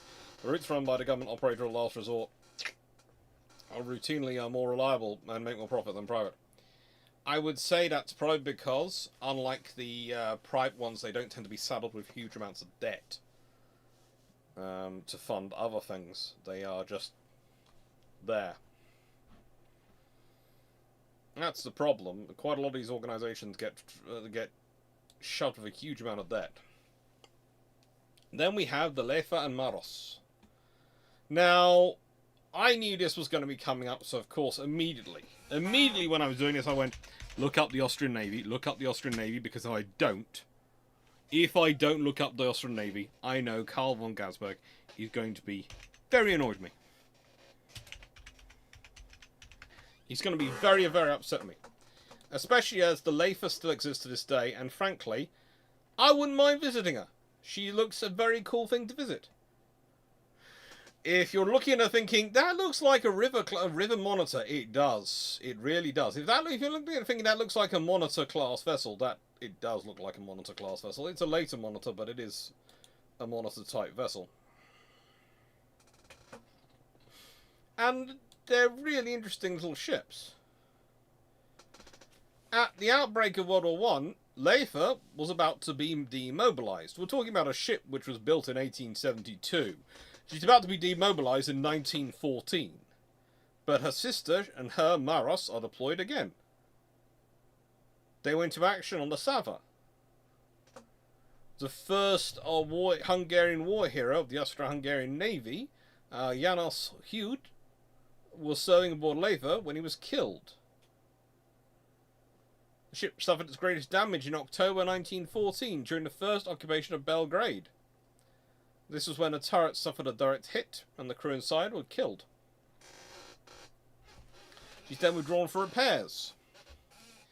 In 1915, well, she received a Skoda 66mm. That's a 2.6-inch L42 gun. A pair of 37mm Hotchkiss revolver cannon, a pair of 8mm Schultz machine guns, an L18 model of the 66mm was mounted above it. She then became the flagship of the Danube flotilla, participating in the second occupation of Belgrade. She was in action against Romanian troops crossing the Danube and supported the Central Powers troops crossing the Danube at Schistol. Interestingly enough, even after the war was, how do I put this, over, she still has an active role. In fact, her and her sister Maros take part in the Monitor Revolt, which was an anti-communist rebellion.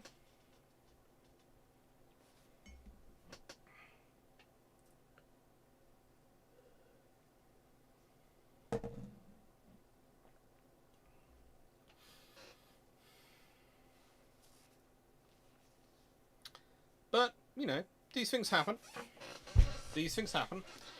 She was discovered again. She sort of is sold to a Swiss company in 1922 and discovered again in the 1970s. They get her back from the Swiss company, the Austrians do. And they scientifically established the ship using what I would often call forensic engineering. And she was declared a protected industrial and military historic monument. The Museum and Institution of Military History is now her formal owner. And she was stored in a shipyard until 2005. And then this is her now. She's the honorary flagship of the Hungarian Army's River Warship Regiment. She's also, you know, she is there, sitting in, I keep forgetting where she's sitting. I'm going to have to Google it, because my brain's gone completely dead. And I should be able to remember where she is sitting as a museum ship. And it should be in my notes, but I cannot see it at this precise point. I'm sure I put it in my notes. I'm sure it's in my notes. Why would it not be in my notes?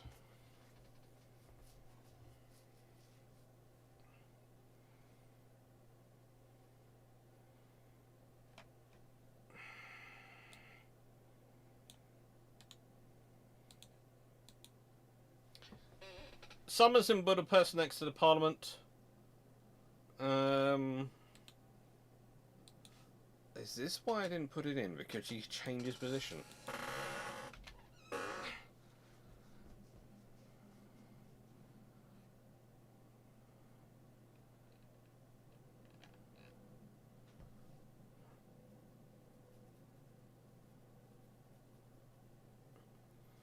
During the short-lived communist revolution in Hungary. Yeah, it was very short-lived. It was an interesting... It's always one to have. You always want to have had one, because if you haven't had one, your country really doesn't show that much character, does it?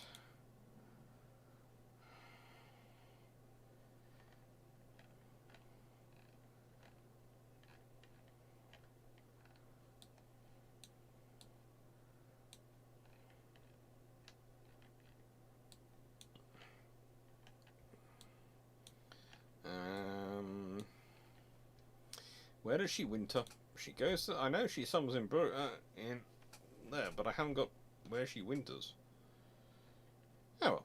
But if you want to go see the rotating gun turret, as pretty much was the same as used on the USS Monitor, go see the Lefa. She's still around. She's a good looking ship as well.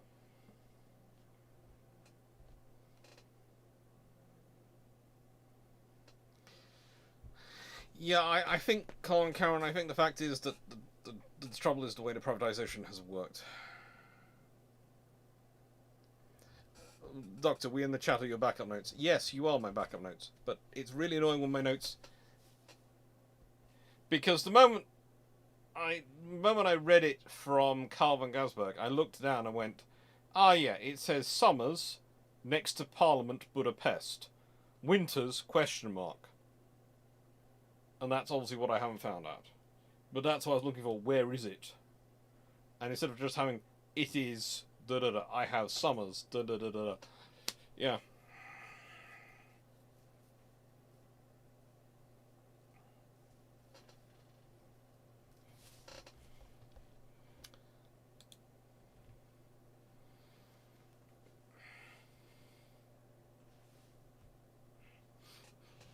Ren. The French have the Marsu class ironclads. And this interested me again as well, because I was expecting to spend my time talking mostly about the smaller ships which are kept in service, and they're kept in service quite obviously reason because you just need them. But the fact there are larger ships which actually do service, well, they're sort of interesting. They're sort of a case of, why are they doing service? What can they be possibly used for? Magenta was struck in 1910. Neptune was struck from the register in 1913, but Marceau herself became a floating workshop supporting torpedo boats and submarines in 1914. And she's not sold to the shipbreakers till 1921. Again, these large ships are very useful for this role, because you need to keep up with things, and you want to have a certain level of protection.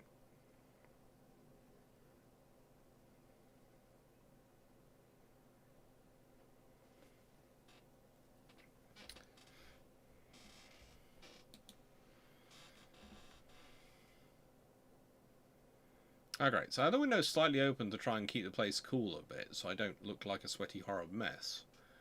And I think a little mosquito's just come in. And it's January, so surely the mosquitoes should all be dead.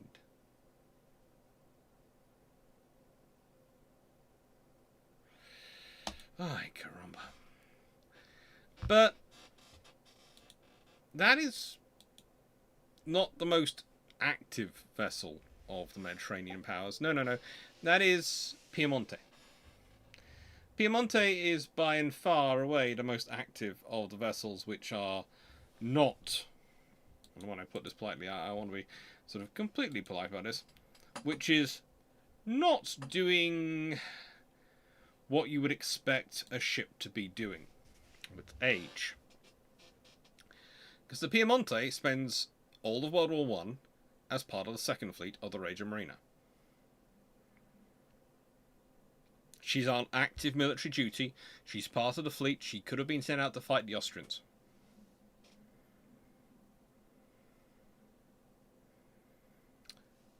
Now, if we go back to this question, as Sean Mack has asked the question, when you say rediscovered, was it after it sold to Swiss company? Do you mean people just kind of forgot what it was originally used for? Pretty much.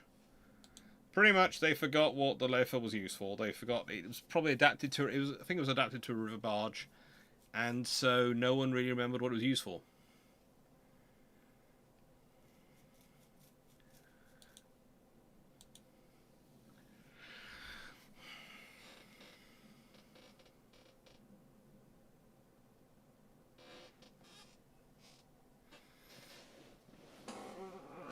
And it's an interesting vessel.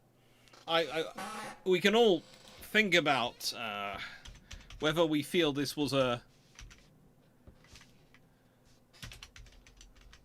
good vessel to have, whether you would like to actually go into battle in this ship in World War One, because in World War One, she is still armed with 6 6-inch guns, 6 4.7-inch guns, 10 6-pounder Hotchkiss guns, 6 1-pounder Hotchkiss guns, and 3 14-inch torpedo tubes.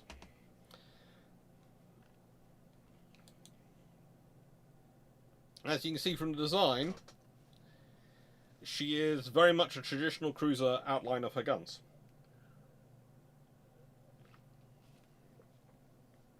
By traditional cruiser, I mean traditional for the 19th century.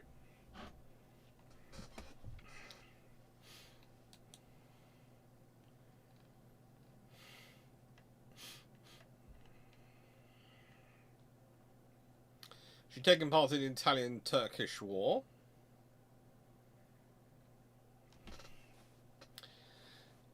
What's most interesting to her and fits her most to be discussed in this sort of period at the moment for us in this channel is that in 1912 it was proposed to convert her to an aircraft carrier capable of operating seaplanes and fixed wing aircraft and sort of wheeled aircraft. He was talking about an aircraft carrier to all intents and purposes. He wanted to fit an inclined flight deck erected on the aft half of the ship, so I think something kind of like HMS Furious. It was an inclined flight deck that was supposed to be tall enough to clear the ship's funnels. The Regia Marina decided it was not interested in operating wheeled aircraft at sea, so they didn't pursue the idea. They replaced two of the ship's 6-inch guns with 4.7-inch guns, attempting to lighten the vessel, again, in 1913. And then in 1915 she was based in Brindisi. She was assigned to the Second Fleet, which included such vessels as the Regia Elena, the Regia Margherita class, the Pisa, and the San Giorgio class armoured cruisers. So basically definitely the pre-HMS Dreadnought coming into the world ships.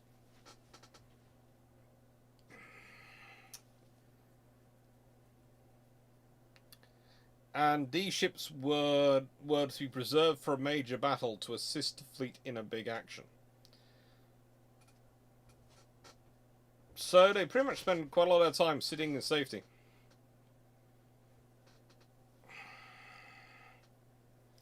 This was the Italians trying to use this vessel. This vessel, the Piemonte, had a top speed, and this was new. A top speed when new of 22 knots. So it's an aircraft carrier. If it was modified to it in 1913, when it's already 24 years old, or 1914 when it's 25 years old, would have been interesting. Very interesting.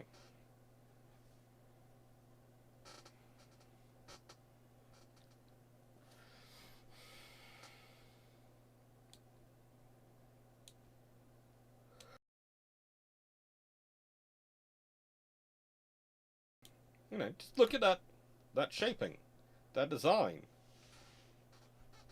That ship does not look like World War I ship.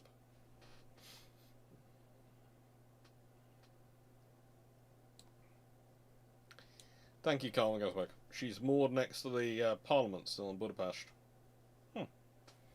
Perhaps she's kept there even in winter, but the notes I found said she would summer there.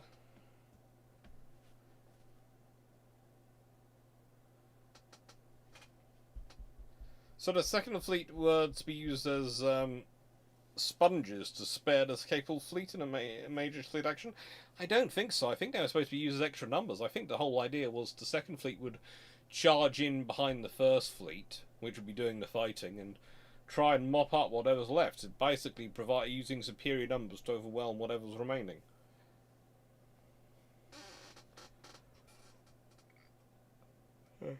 Sorry. One thing I will say is with coughing, you don't get to sleep much. Even a little bit of sleep I normally do have. The thing is, I think, to my own mind,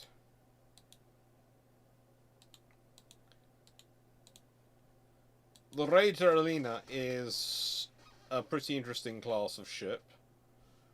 But they're capable. They're 12-inch 40 guns, and they're very capable vessels. I have a lot of 8-inch guns, but the Regia Elena class are a good design. The Regia Margherita class are also fairly decent, fairly capable vessels. And the Pisa and San Giorgio class are certainly not bad vessels to have.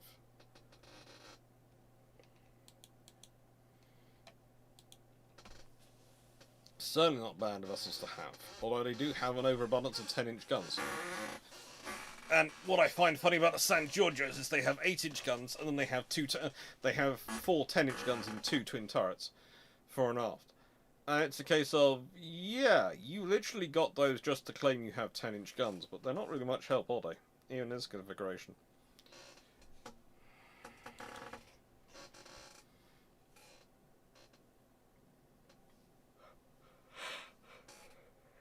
Sorry.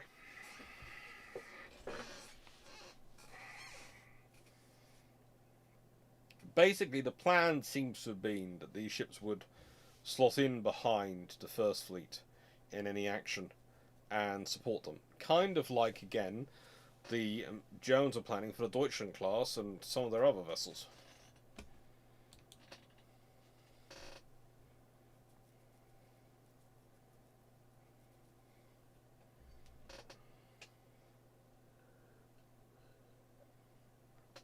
So, pretty much, I covered everything I wanted to say. But I do want to have a summary, and I want to pick a decent picture to do that, and I sort of think I will pick this. In World War I, you have a range of ships being activated for a range of reasons. Some of the older ships are used as hulks, some of them are used as escorts. Some of them are used in more active combat roles. But they're all being activated because they're needed, because construction rates never allow you to have enough ships available. So you have two options when you have construction rates which are almost artificially constricted by governments because they don't want to pay enough money to actually get the fleet they need, and the fleet they often boast about having. The two options you have are not have the ships, or two, have the ships but recognise they're old and recognise that in the utility of them. In that, what do you expect from a brand new ship versus what do you expect from an older ship?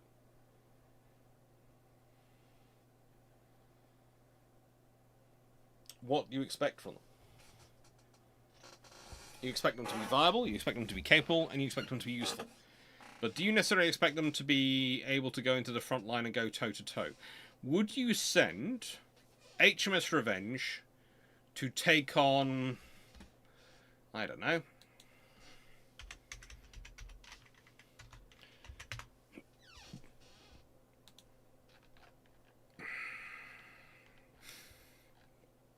a Naval class? I wouldn't. So therefore you could argue, well, she's not a useful battleship. But here she is, being a very useful battleship, doing shore bombardment with her big guns.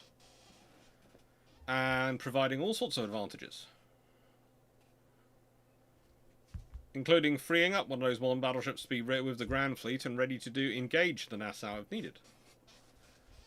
Because that's the other question which I often get asked by people, is going, well, how many more ships could the Royal Navy have built if they got rid of all these ships? Or any of them could have built if they got rid of all these ships? Not that many ships, really. Would it have been enough to fill in the roles for all of them are required to do? No. So you'd end up being actually shorter on ships because you'd end up having to use some of your rest of your battle fleet to come and cover their roles, because their roles usually are essential. Convoy escort is not glamorous. You don't necessarily need the first rate there to do it.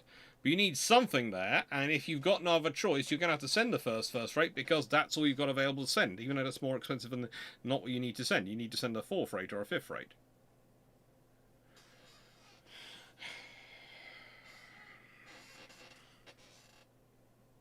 And there you go. So, questions. Will I get more iron? Well, actually, I'm going to have some more ice cream, and then I'm going to have some more iron brew. I think my ice cream has mostly turned to liquid. Fairly sure it has.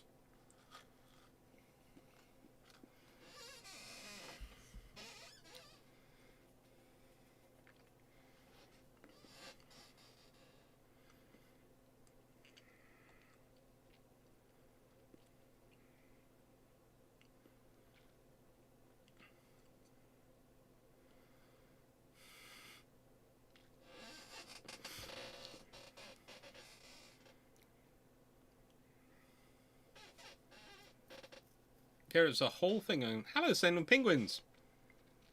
Ah, Sen Penguins, you're in the chat. There are so many. I would love to know the origins of your name because, as I've said before in some videos, I never know if you need me to send the chocolate penguins or the furry kind of the penguin, or the fluffy kind of the penguins. Because I can get the chocolate penguins quite easy, but the feathery kind, they're slightly more difficult and I think might require licenses.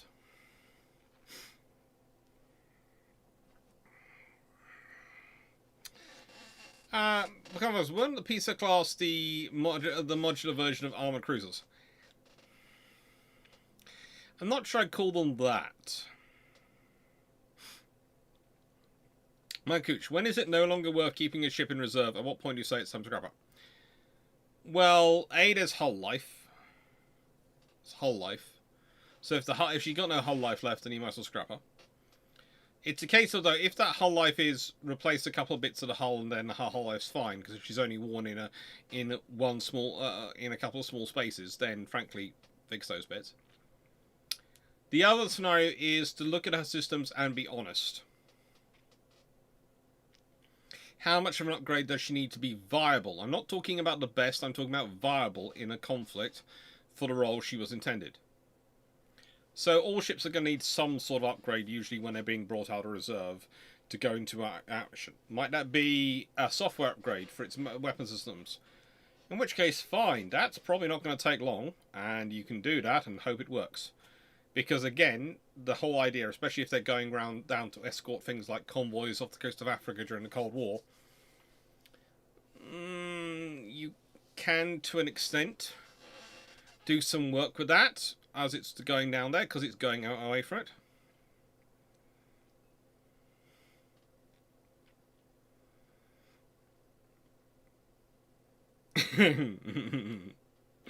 Saying the penguins, that is very cool. Thank you for the offer, but the name is rather what I'll be asking for when they inevitably come to for me and lock me up. Some people ask for lawyers, I shall ask for the aquatic avians, and let my captors deal the guano. Very cool. But also I'd say it comes with you need a certain number of ships in reserve. So keep the best ships you can in reserve.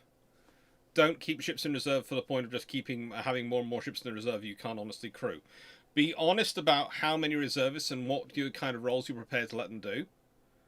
Be honest by how much strength you have, and this is why I talk about 6 Type 23s. This is why I talk about the 3 Type 45s when they're rebuilding. We're not talking about a huge number of ships because the Royal Navy isn't as big as it used to be. It isn't as big. It's the same with the US Navy. Honestly, if you consider that people would probably turn around and go, well, you know, it's the TCOs, it's these ships that they should have kept in reserve. No, the ships they should have kept in reserve were the Oliver Hazard Perrys. The OHPs had so little in them that was going to go out of date. Because again, this is the thing when you're looking at the ships. Often your really high-tech ships are going to be the ones which, when they go out of date, they're going to really go out of date and be pretty much problematic. But often the ships which were, well, in Britain's case, let's be honest, OPVs. We could keep OPVs in reserve as well. They're useful for various range of operations. There's nothing in them which is going to go out of date ever. Oh, what's happened? Oh, well, the software for our 30mm gun, it's not the latest version. Does the gun still fire? Yes. Does it fire where we're aiming for? Yes. What's the difference? It's not quite as efficient. By what do you mean? Oh, it's about 0.05% less efficient than the new software would allow it to be. I don't give a flying hoot. It's fine. Still works, still fires, we'll do our jobs. And this is the reality. To an extent, some of these ships are easier to keep in reserve status than the modern ships, because they are so advanced.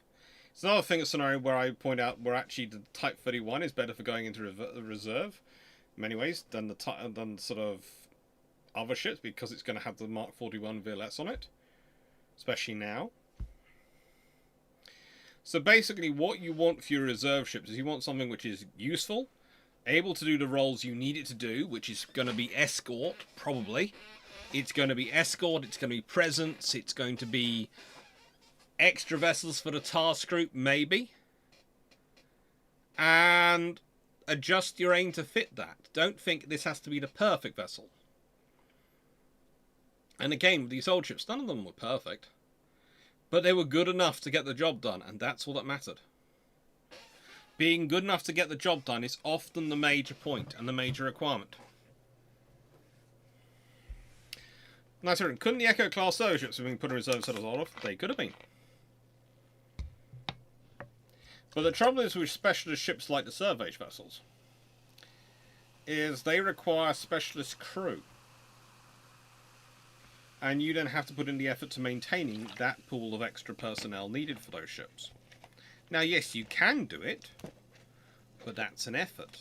That's an extra cost. It's not massive cost, and it's a sensible cost, but again, what are you keeping the survey ships for? Do you want extra surveys done in wartime? Probably.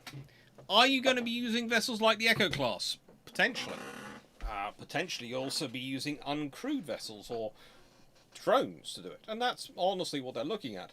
Which means they're looking at more and more things like the Type 32s, which are going to be, let's be honest, adapted versions of the Type 31 design. But then comes the honest question of, can the Echo class be used to deploy those uncrewed systems? Yes, they can be. So they would have been extra hulls that could do that. But again, also the point for Britain is kind of like the OHPs, the Type 31s, Type 32s. They're going to be so off the shelf along the river class that frankly you can put them in reserve. And it would be sensible.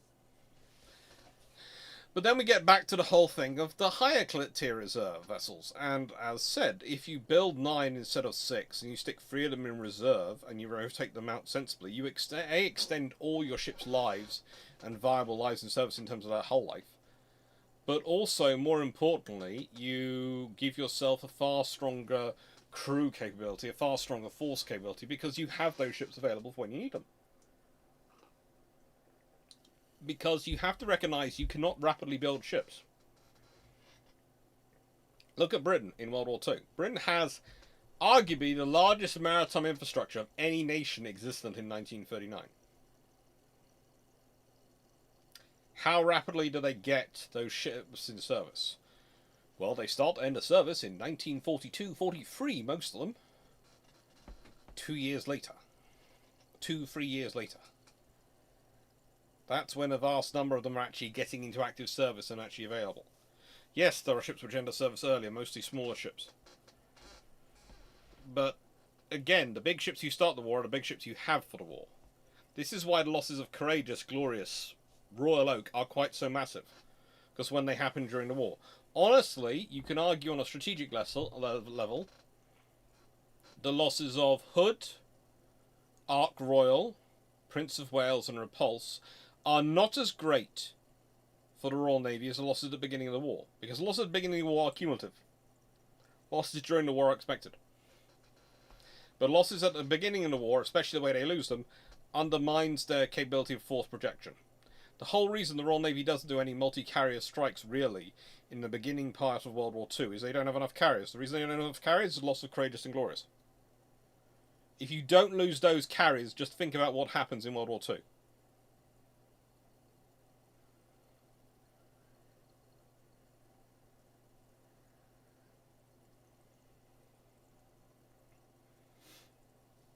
Again, you have the problem with reserve ships, as I said. It's the treaties have an issue for reserve ships. In that a lot of capital ships, etc., can't be put in reserve like the Royal Navy normally does. I honestly think the Royal Navy, if the treaties hadn't been agreed where they would have been, as the G3s entered service, the 13.5-inch ships would have been paid off into reserve. As the N3s entered service, the 13.5-inch ships would have all been in reserve. As the successors of the G3s come into service, as the successor construction to the N3s come into construction, I think then you start having the 13.5 ships being paid off and sold and sort of sent to scrap. Hello, everyone.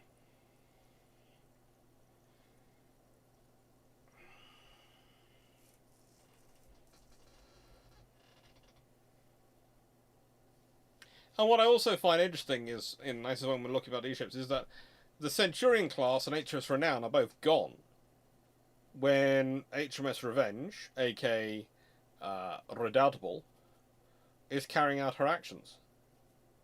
They've already gone. They've gone.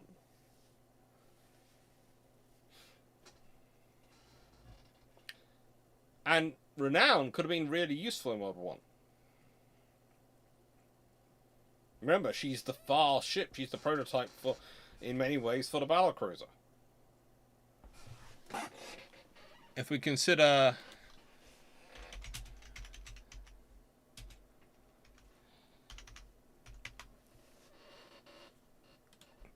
HMS Renown versus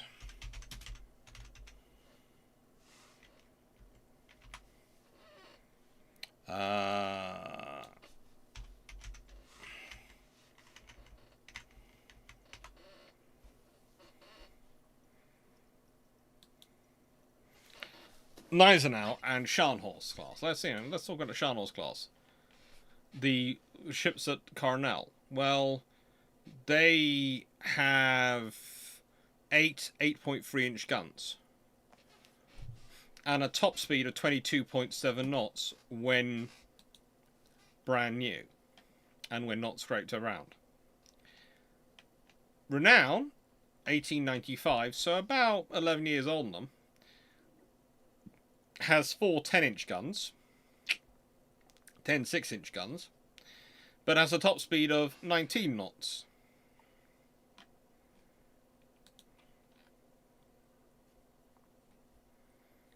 The thing is, Renown would have been quite a useful ship to have at the Battle of Coronel, but she's not around. She's gone. She is gone.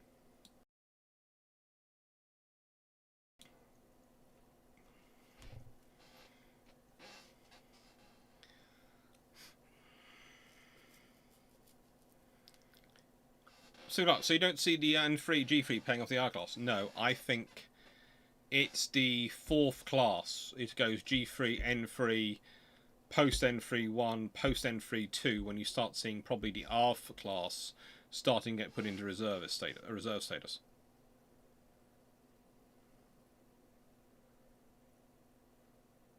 No, sure. Most G3 and N3 get built. All the histories have the 30.5-inch armor ships going into reserve, because that would fit with the Royal Navy standing pattern. That would fit with the Royal Navy, what the Royal Navy does.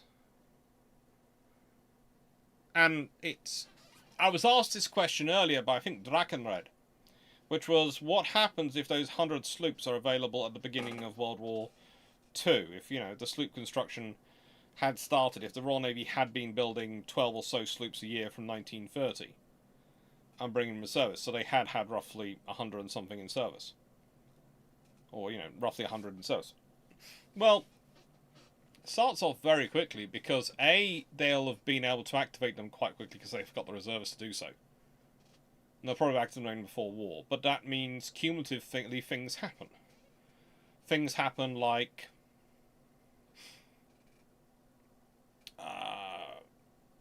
probably Royal Oak doesn't get sunk, because more than likely there are more escorts wandering around Scapa Flow, which means a submarine getting in there is going to be far more difficult. And more patrols. It's just going to make life far more difficult for any submarine getting in and out of Scapa Flow, which means they might not do it. Or if they do it, it's going to be far higher risk and it might not succeed. Instead of having one ship patrolling outside Scapa Flow, you might have 2 or 3. And that causes far more trouble, because they're going around pinging away with their ASDIC. And, yeah, you don't want to be in that scenario if you're a submarine. Courageous might not get sunk, because she could well have an extra couple of sloops with her.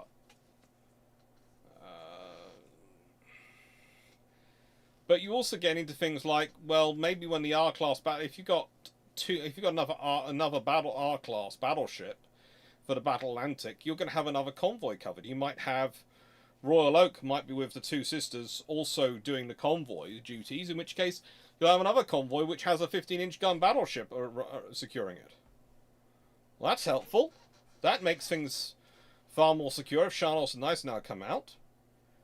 It also might mean that you have more of those sloops out patrolling, and that's going to be extra escorts for the convoys, which is going to cause losses of the submarine arm early in the war, because any losses in the submarine arm are going to cumulatively affect them. Because if you think about it, most of the senior officers that are driving the U-boats, the best submarine drivers for the best, officers for the German U-boat arm in World War II, are mostly at sea together in ships in 1939. They're learning from each other. Sorry, mosquito. Killing mosquito.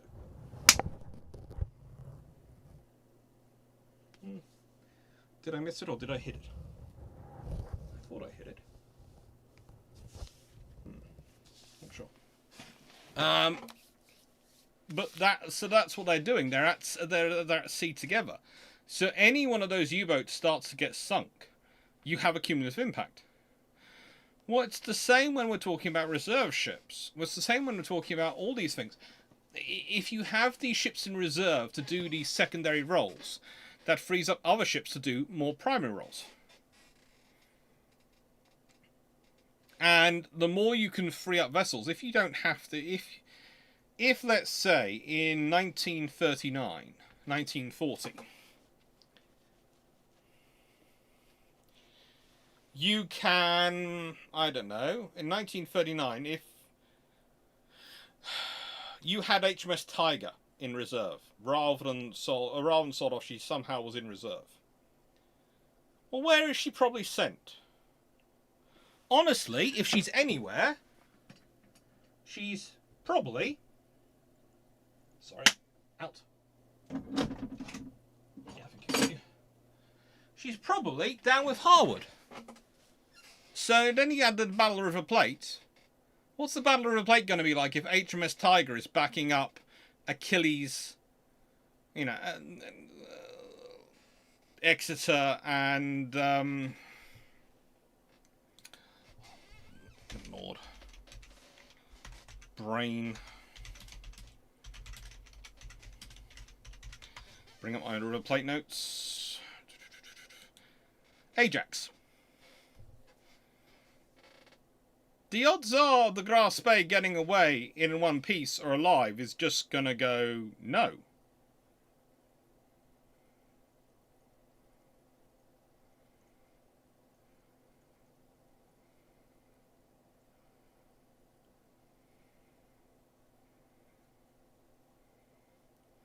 And that starts to change things very quickly, because if the Grass Bay is sunk by HMS Tiger, then you don't have Bar and Monarch Royal running south.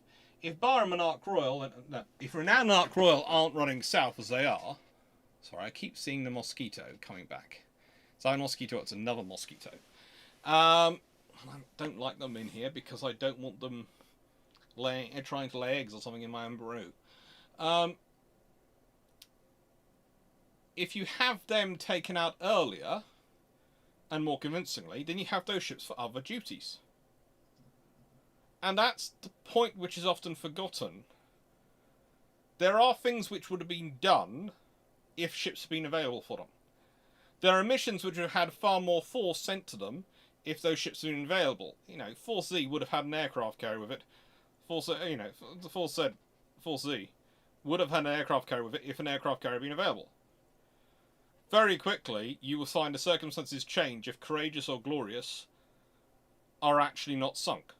And things change dramatically. If Courageous and Glorious are both not sunk, because Courageous isn't sunk because of the submarines and has extra patrols, and therefore Courageous and Glorious are operating together as a pair of a rear admiral, probably for aircraft carriers for Norway, the odds of Glorious going off on its own is very low to 0. In which case Glorious doesn't get sunk, in which case you probably have Glorious sent to the Mediterranean to back up, Cunningham in the Mediterranean Fleet. Probably gets Illustrious sent round as well, still later on. And perhaps you have Courageous backing up Ark Royal. In which case, think about how the strikes on Taranto might change if you have 3 carriers there. Then that goes forward. Does Crete not fall? Because the Italian fleet won't mobilise to support Crete. And they won't be able to send the troops by sea. In which case, honestly, Crete might not fall. If Crete doesn't fall, that changes a lot of the war. And this is the point about resources. Resources don't give you victory. Resources do not replace strategy. They give you options. Warfare is about presenting your enemy with dilemmas, which is the least worst option you can go through, not which is a good, not decisions, which is a good thing to do this or a bad thing to do that. The thing about having mass, having force structure, and having the ability to use these older ships to take on these secondary roles, is that gives you more options. That gives you the ability to respond to more of what the enemy's doing.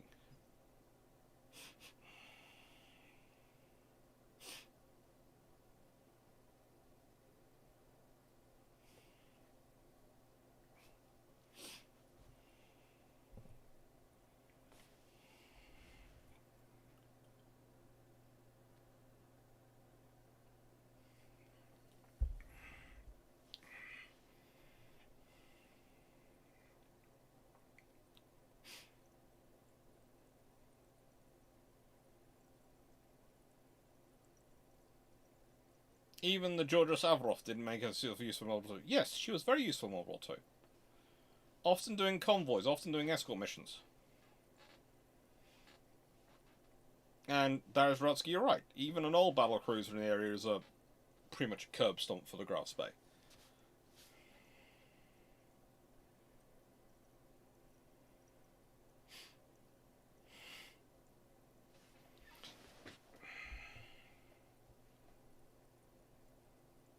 And yeah.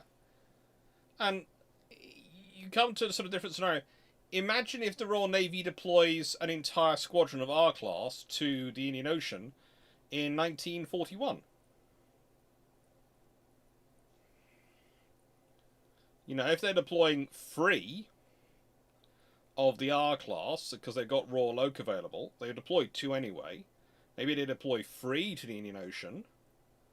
And maybe they add in HMS Repulse. And suddenly, yes, you've got an old formation, but that can be deployed long before Force Z, and that's your formation sitting in there. And that's your Indian Ocean fleet built up. And so you might not be so rapidly deploying Force Z. Because you've got a force there, which the Japanese can't easily get to. Which, honestly, though, is going to be enough that's going to require quite a heavy force to go and deal with it.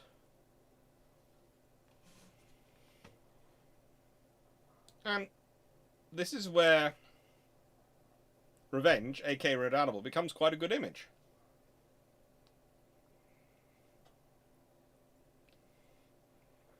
Because this is a ship which has been used already during the war. Is of the oldest class of the Sovereign class of battleships, which, remember, I use Royal Sovereigns as a type of battleship. I use them as a classification because that's, I think, better than pre-Dreadnought, because it's honestly, there are the class of battleships before the Royal Sovereigns, which are almost the ironclad frigate developments, and there's the Royal Sovereigns and afterwards. Well, that's the point. With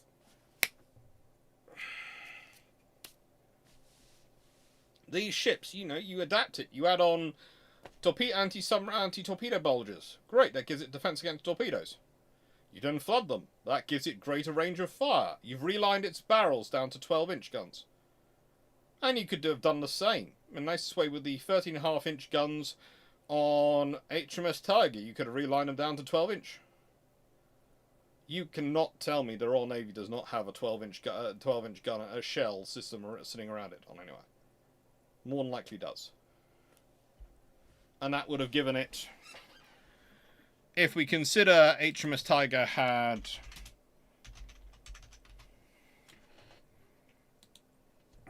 let's see, she had the 13.5-inch 42s. What I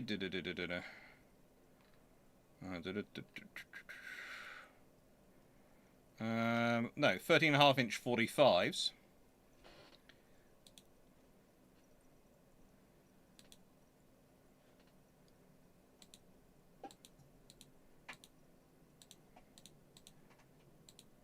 And if you divide that by 12, you get a 50 cal. So it'd be the 12-inch 50s. Well, let's be honest, the 12-inch 50 is going to be a very useful gun. Certainly going to... again...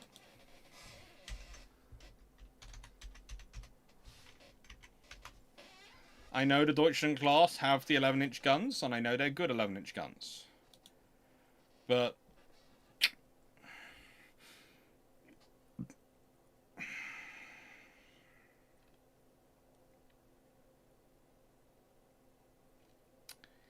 well... let's be honest.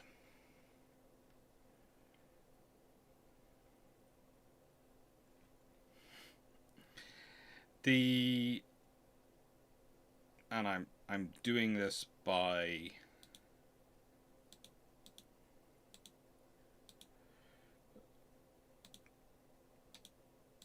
rough approximation. Yeah. Roughly 11-inch 50s versus 12-inch 50s. 12-inch 50s probably do quite well. And the Continental Tiger could have been upgraded to taking a 14-inch turret. The twin 14-inch on the King of the Fifth, with a little bit of effort, could probably have fitted into the Tiger.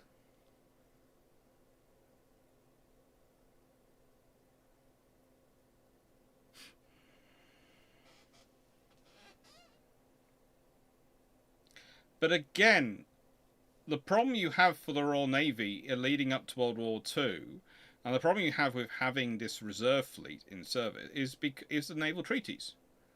Let's be honest, the naval treaties do two things which are massively damaging to the Royal Navy. One, they stop the constant construction, which is what has allowed them to keep ship prices down and to keep their navy at the strength it has been. And two, they stop them being able to maintain a proper reserve. And that's not just a problem for the Royal Navy in World War II. The reason the US Navy has to build so many ships is because they don't have a reserve. And yes, they give 50 old destroyers to the British, but honestly, they haven't maintained a proper reserve. They haven't maintained the reserve properly. The big problem for the Germans, if...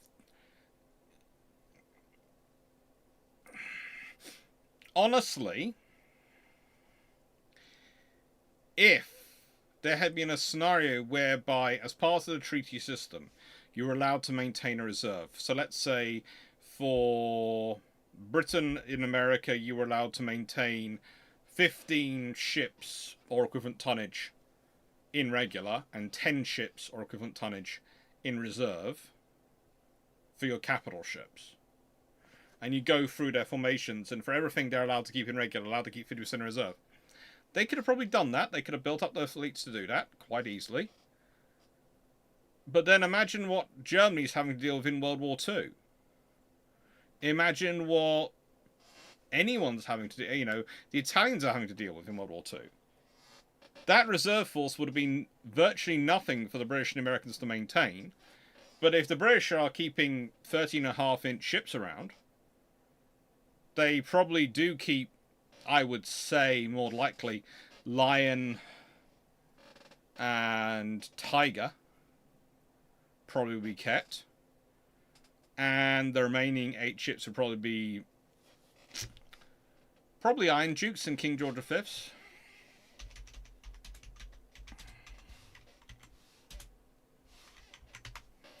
Probably Iron Dukes and probably King George V's. But it would be interesting to see. It would be interesting to see which ones they retained. You do have the fact that those are both technically 4-ship classes, so you could retain all 8 of them and Tiger and Lion. And the difference would have been massive on World War II. Because again, think about it, go, well, okay, what happens about the Royal Navy still doesn't have the ships which can take on, doesn't have enough capital ships. No, but now they'd have instead of just the R class, and the refits for the R class and the Queen Elizabeth class being different if they've got those ships in reserve, because now you have the 13.5-inch gun ships as the escort ships and the primary convoy escort ships. So what are the R class going to be freed up to do? Well, they might be doing convoy escort as well. In which case you might have a couple of battleships as convoy escort. And that could be really scary for the Germans, because imagine Scharnhorst and Eisenhower coming and going, yeah, we're going to fight you. And then finding themselves facing off against an R class on, I don't know, HMS Emperor of India. It would not be nice. And before people start thinking, okay, these ships were broken up these ships were gone. Iron Duke's broken up in 1949 after being used as a test ship. Marlborough, Benbow, and Emperor, the last remaining 3 of the Iron Duke class, are broken up a Scythe in 1931 and 1932. So 7 years shy of World War II. They all might have been upgraded to 14-inch guns. They all might have been upgraded to 14-inch guns. I will admit that, because that's a question from Steve Clarke. Yeah, if we kept the Iron Defending Army, could they all have been upgraded to 14-inch guns? They probably could have been. In fact, that becomes an argument in favour of going with a 14-inch gun, because you can stick the 14-inch gun on all of them. And the twin 14-inch turret becomes quite a common thing you're building.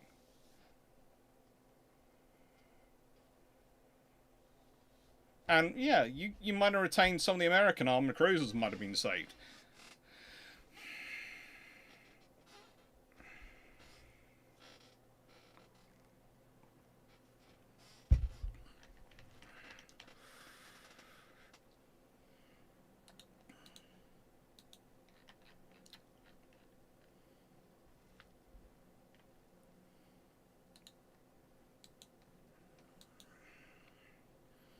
HMS Audacious was, of course, sunk by a mine in 1914, so you might even have to go back to one of the Orions to maintain your fleet.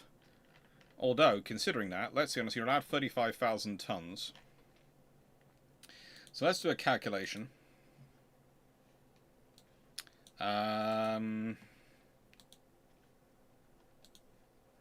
So you're allowed 350,000 tons, right? Under this scenario, we're talking about 350,000 tons. So, in standard.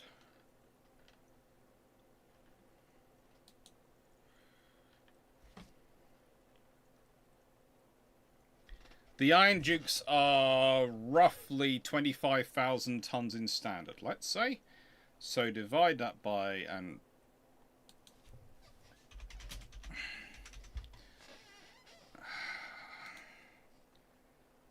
Tiger. Let's go with the Washington Naval Treaty.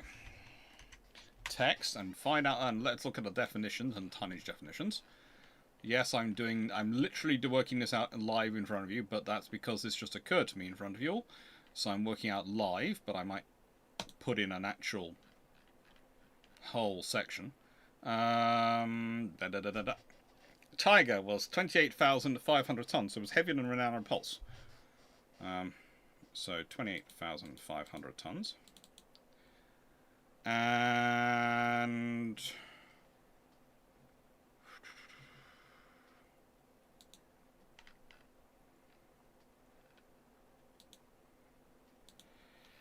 the Lion class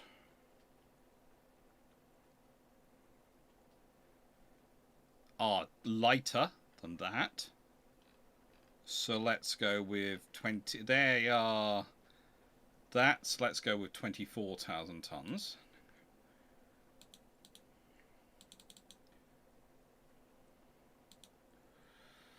And then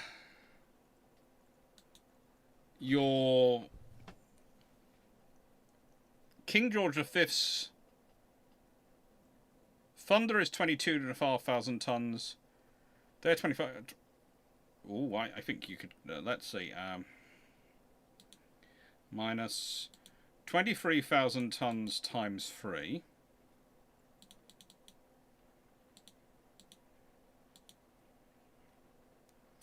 Minus.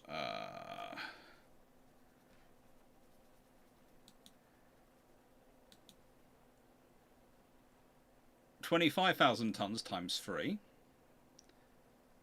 Oh, hang on, no, 4. So minus 100,000 tons.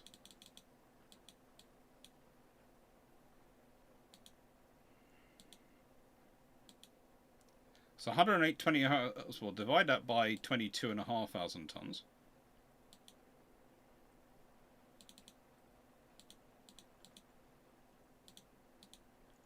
Yeah, the Royal Navy could have kept all 4 Orions and had tonnage to spare. So literally, the Royal Navy could have retained every 13.5-inch ship they probably would wanted to retain. And they wouldn't have worried about it. And eventually, you probably have something you can maybe even. Let's add this one as even more fun. Let's say you build Nelson and Rodney. 1930 London Naval Treaty comes along, and you go, right then, you want to get rid of 13.5-inch ships. Well, we move the R class and the Queen Elizabeth ship maybe down into reserve status, as a replace and move the old 13.5-inch ships out of reserve and scrap them, and we build new ships. So you start building new ships in 1930. In which case, you're dealing with a whole different Royal Navy by World War II. The point I'm making is that we are dealing with a very different... the treaty system, then the Cold War, have made us view these ships very differently than necessarily we should do. There was when the comment came in and the question came in as old crocks at war, the first thing that went through my head was, well, these are not old crocks. They're still useful assets. And that's the thing. They were still very useful warships. Yes, you don't want to maybe use them in the primary theatre, but naval warfare is a lot different from that. You know, we were having this discussion on build trumps recently in the Christmas edition video, Christmas podcast. And the thing we were discussing was how useful are the ships being sent individually. In terms of primary ships that you want actually probably up threat dealing with the likely enemy weapon systems being chucked at you, it's probably the Arleigh Burkes and Type 45, which are the options you want actually there for a long time, because they've got the depth of magazines to actually be able to sustain it. And the Type 45 is at a disadvantage versus the American ships in this scenario. But you still want the other ships there, because they provide you with the sensor the wider sensor network, the wider presence network to deal with the other threats which will come up.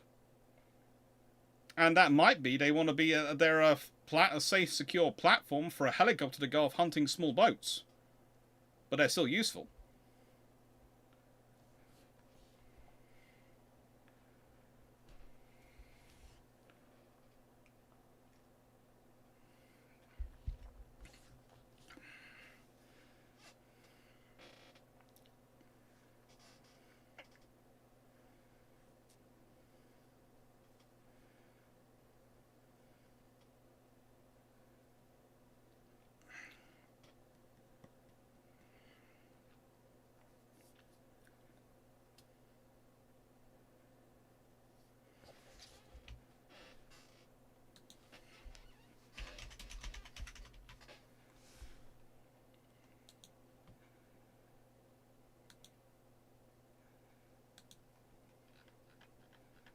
Well, you might well retain the Princess Royal as well. You know, that's the thing. You might retain the Princess Royal as well. And I don't think if you're upgunning these ships, you're going to actually have to drop any of them down to... If you upgrade them to 14-inch, you're going to have to drop any turrets. I don't think so. Especially not if you're upgrading their guns and reboiling them at the same time. If you're changing their boilers out from the latest and greatest boilers, considering that's going to be 2 generations beyond that which they originally were fitted with, and new turbines, which you probably would do if you're replacing their turrets, you probably would do all that at the same time, you're probably going to find that you can do a lot of work on them. You could find that your ships could end up being far more conventionally shaped.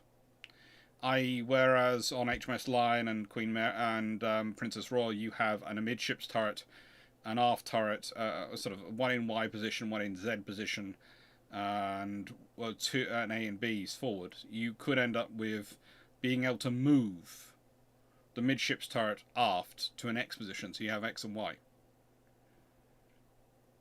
All sorts of things can be done, but that's all off the question.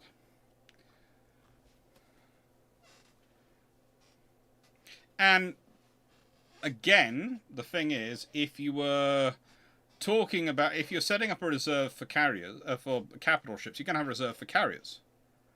And any structure is going to help them. For aircraft carriers, it might be that you have 5 regular and 5 reserve ships. In which case, if you're the Royal Navy, which probably would be building them, and the US Navy, well, you don't have to worry about tonnage so much. If the Royal Navy is working out that they need to cover their space, they need to have at least 6 ships, and therefore they're having to go for smaller ships than they would ideally want to get those 6 ships on tonnage, which is allowed for 5 ships, and suddenly they've got the ability to have 10 ships, 5 in reserve and 5 regular, they're going to build them to 27,000 tons. They're going to build them to the maximum tonnage because they're just going to do that. They're going to do that because they're going to have those ships in reserve. So you see almost armoured, illustrious, the sort of scenario of implacable class vessels, probably. Some regions of maybe even actually, because the implacable class are quite light on that scale. They're not actually the full 27,000 tons. You would see something which is maybe an up-armoured, maybe slightly bigger, implacable, would be the model the British would be building, and they would probably have had all 5 in service prior to World War II.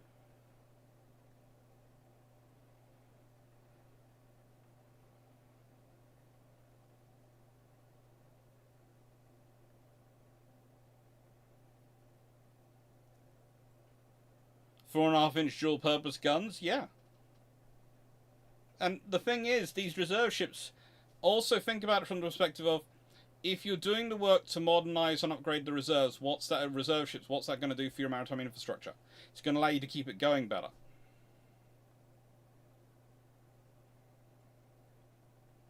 Plains Fox. If Lexington Ranger are into reserve on the US side, Wasp is a full Yorktown then. Quite potentially.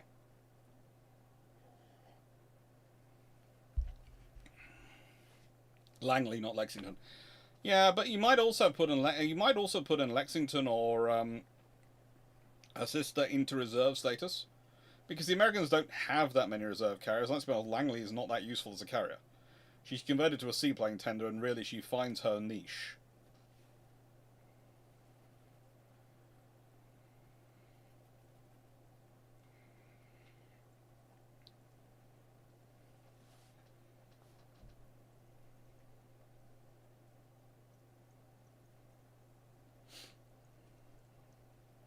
And yes, as Stimulator pointed out, if you Tiger and Lion and keep Prince Royal, you have 6 fast caliber ships.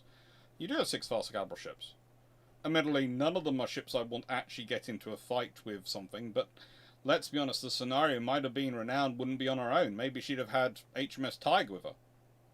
Maybe Renown and Tiger would have been fighting Scharnhorst and Gneisenau off Norway.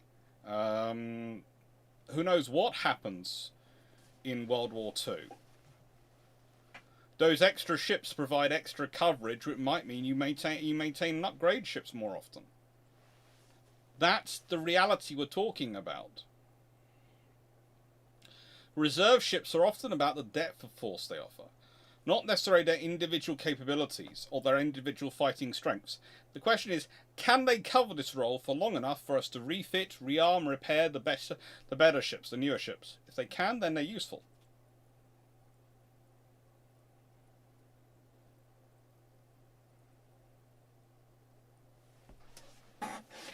Well, Steve Clarke, yeah, if we had reserve ships, maybe Glorious as a friend, protecting it from Neglicitors. Well, as I've talked about, all nicely, if you had the sloops, if you had all the things, you have the reserve ships going around, then it might well be a case that Scharnhorst and Gneisenau, when they come across Glorious, they find themselves facing Glorious, Tiger and Lion, and going, oh, hello.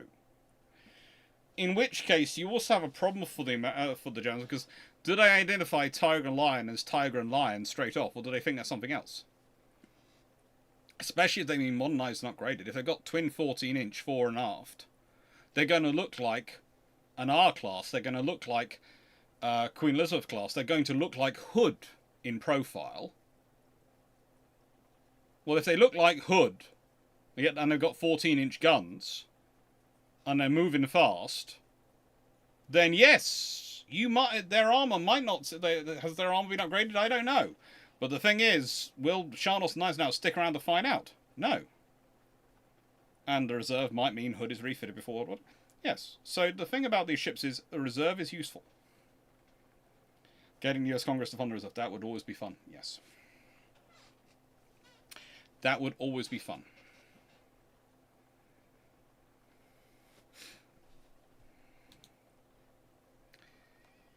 Anyway.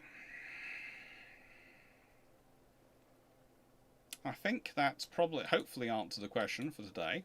As said, the long patrol for this will come out on Saturday. The long patrol tomorrow that comes out will be the gunnery long patrol that have been long been promised but hasn't yet come because it's kept being sort of delayed by other things coming out first.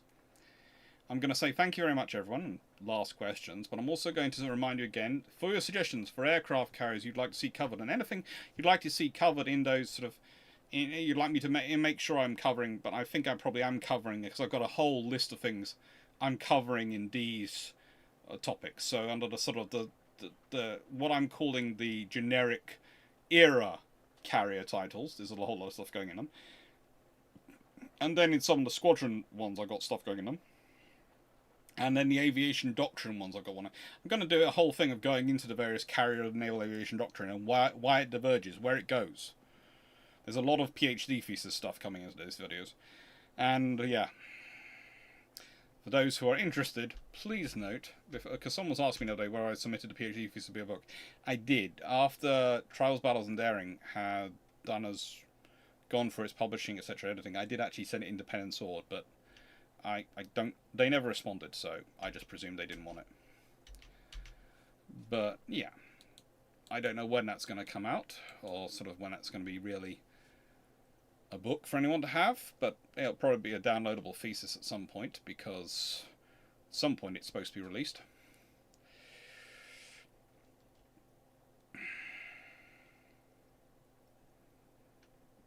And I will... the trouble is, Steve, you asked that as aircraft carrying submarines. And whilst lots of navies did have aircraft carrying submarines, not only one navy was treating them as an aircraft carrier submarine primary. Lots of submarines were carrying aircraft, but they were often as spotting aircraft, not as a primary tool of naval aviation.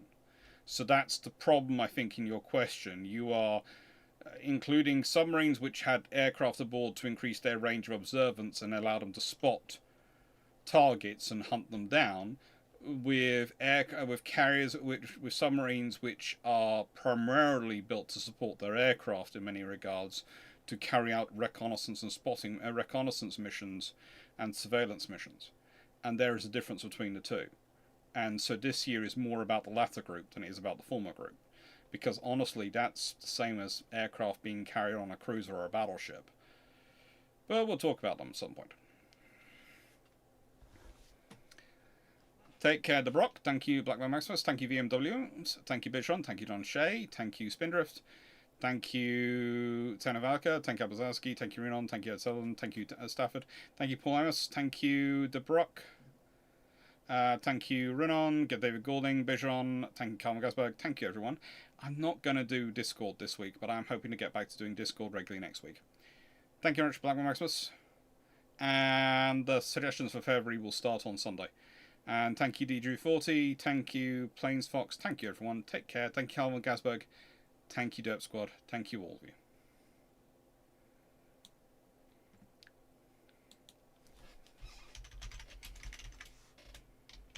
Thank you, Melanie. Toodles, everyone.